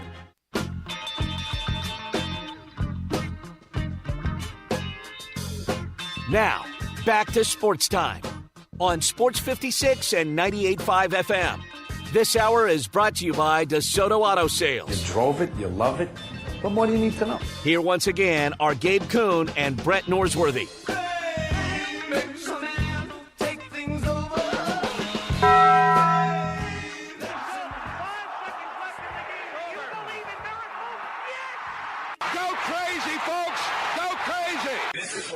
It is crunch time. You are looking live. In your life have you seen anything like that? Goodbye.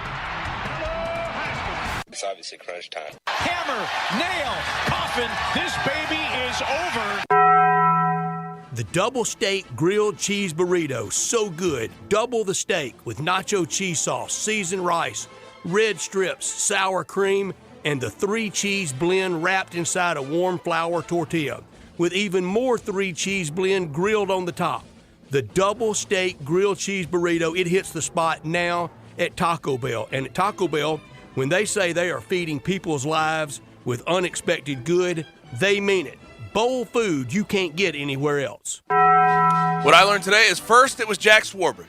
Notre Dame AD. Now it is Ohio State AD Gene Smith. These are some powerful ADs in the grand scheme of things, and they're both saying that what FBS football needs to do is break off of the NCAA and be controlled by the college football playoff. What Gene Smith said yesterday, we can create our own rules, create our own governance structure, have our own enforcement, we have our own requirements, whatever that might be. And in my opinion, this makes sense. Football needs immediate leadership. The FBS level needs immediate leadership. Nothing has been done by the NCAA. I don't mind a break off for the college football playoff. But here's the thing. I don't mind anything else. Things have to get done. Football programs produce anywhere from 48 to 64% of athletic department revenue. The NCAA hasn't had say over it for a few years now with the college football playoff. They don't run the bowls. They don't run the championships. They don't even get the TV money in a lot of ways. More than anything, this change, if it were to occur this way, would allow you to amend rules, pass judgments more efficiently than the NCAA, because we know that they don't do anything fast. And this would help with NIL. This would help with the transfer portal as it is right this second. But this break-off, what I have learned, seems absolutely positively inevitable unless the NCAA finds some revolutionary leader at the last second, which I don't see happening. I don't either. And, Gabe, they've been telling people forever they're going to do this, and it's why I think we're going to have a very busy rest of May, June, July. You get through those meetings that largely occur around the conference's Memorial Weekend, then you get to media days, a lot of news will break. I learned today this. I thought the Grizzlies actually played better in Game 1 on Sunday than they did last night, but Golden State played much worse in Game 2 than they did on Sunday. So there we have, thus, 1-1 in the series. It could easily be 2-0 either way. It's going 7. And the first two were pure classics. They were. I mean, as much fun to go to in sport as you'll ever go to. They were. Also, Dusty Baker getting that 2,000th win versus the Mariners. He joined a club of 12 managers that have won 2,000 games all time, but also only 5 managers have 2,000 regular season wins and 40 playoff wins. He joins a list of Bruce Bochy, Bobby Cox, Tony La Russa, and Joe Torre. Really good for Dusty Baker. And that's a guy who, like, in the past with the Cubs, haven't been a fan of, but obviously had to take over the Astros in the situation the they were in. The sweatbands, the toothpick. It was easy to dislike, but I've learned to love him. Yeah, but shout out Dusty Baker. Honestly, what I could have done without a couple of things. The Reds are 3-20. It's the Terrible. worst. It's the worst start in franchise history, and I believe tied for the second worst in MLB history. Could go for the record of the 62 Mets, the expansion Mets that only won 40. In Casey Stengel asking anybody here to play this game. They're on pace for 21 and 141 if you do the math on that. Also, they're 1-18 since Phil Castellini threatened to move them out of Cincinnati. If we had anywhere to go. Yeah. And the other thing I could have done without, the Imani Bates exit from Memphis is kind of nasty. No, I mean, it's it's not good. There was a report yesterday from Corey Woods. He spoke to a source with close knowledge of the situation, and they said Bates' behavior, along with conversations he had with Memphis recruits, bad-mouthing Penny Hardaway, led Penny Hardaway to tell him pack his stuff and go. So it has not been pretty this whole time. But it's honestly disappointing for Imani Bates to come after Penny Hardaway. I thought, in the grand scheme of things, pretty low rent. I thought Penny Hardaway stuck his neck out for him. Did a lot for him. Played him in the NCAA tournament when no one wanted him to. Didn't try to get on him too hard. Did he give him too many expectations coming into Memphis? Yeah. Yes, but at the same time, he definitely stuck his neck out there for him and tried to have his back. Sounds like he's going to land at Louisville. Yeah, that's what I saw. I saw the crystal ball. Good old crystal ball. Make us dislike him even more. Playing at U of L. Could have done without, and I'm very sorry Ryan Tannehill had to seek counseling, but I'm glad he has that avenue. The modern player does. The players from yesteryear that were the GOATs, when that wasn't a great acronym, they didn't have anywhere to go. That was the biggest slur you could put on anybody in sports. Ask Scott Norwood, ask Ernest Biner, ask poor Donnie Moore, ask Bill Buckner, Fred Brown throwing the ball away for Georgetown in the national championship game. It was cruel. I agree with that, and I'm glad he was able to explore those avenues. Now, what I'm watching tonight, I don't know what you're watching tonight, Brett, but 8:30 on ESPN, we have Blues versus Wild. Now, I'll never see 8:30. I know. There's no prayer I see 8:30. I know I've said Blues in 6, but Blues are getting this sweep first, so I'm calling the FanDuel lock of the night is and then sound asleep for by the 8:30. Brett, I Blues actually 6 for the rest of the NHL playoffs. Brett, I actually heard the record somewhere of the Blues and the Wild in the past 11 what games. is it? Yeah, I don't remember what it was, though. 10-0-1. Oh, that's what it there was. we go. Thank you. Thank you. Yes, 10-0-1 in their last 11 versus the Wild. 76ers tonight, +8 at Miami. Phoenix -6 at home against Dallas. These games just aren't quite to the level of Memphis, Golden State, and Boston and Milwaukee. They aren't. And the Sixers without Joel Embiid, that's Yankees winning streak. Will it continue? Yeah. My man Aaron Judge is raking. Eight home Got runs there in for the me 11-game yesterday win on streak. Dinger Tuesday. You've been hot on those. You've been doing well on those. But that's all we have for today. Thanks for joining us. Thanks to Alex Kuhn, John Goen, and Pete Pranica for their contributions to the program. For Brett, for Brian, I'm Gabe. Enjoy your night and be safe. We'll holler at you tomorrow.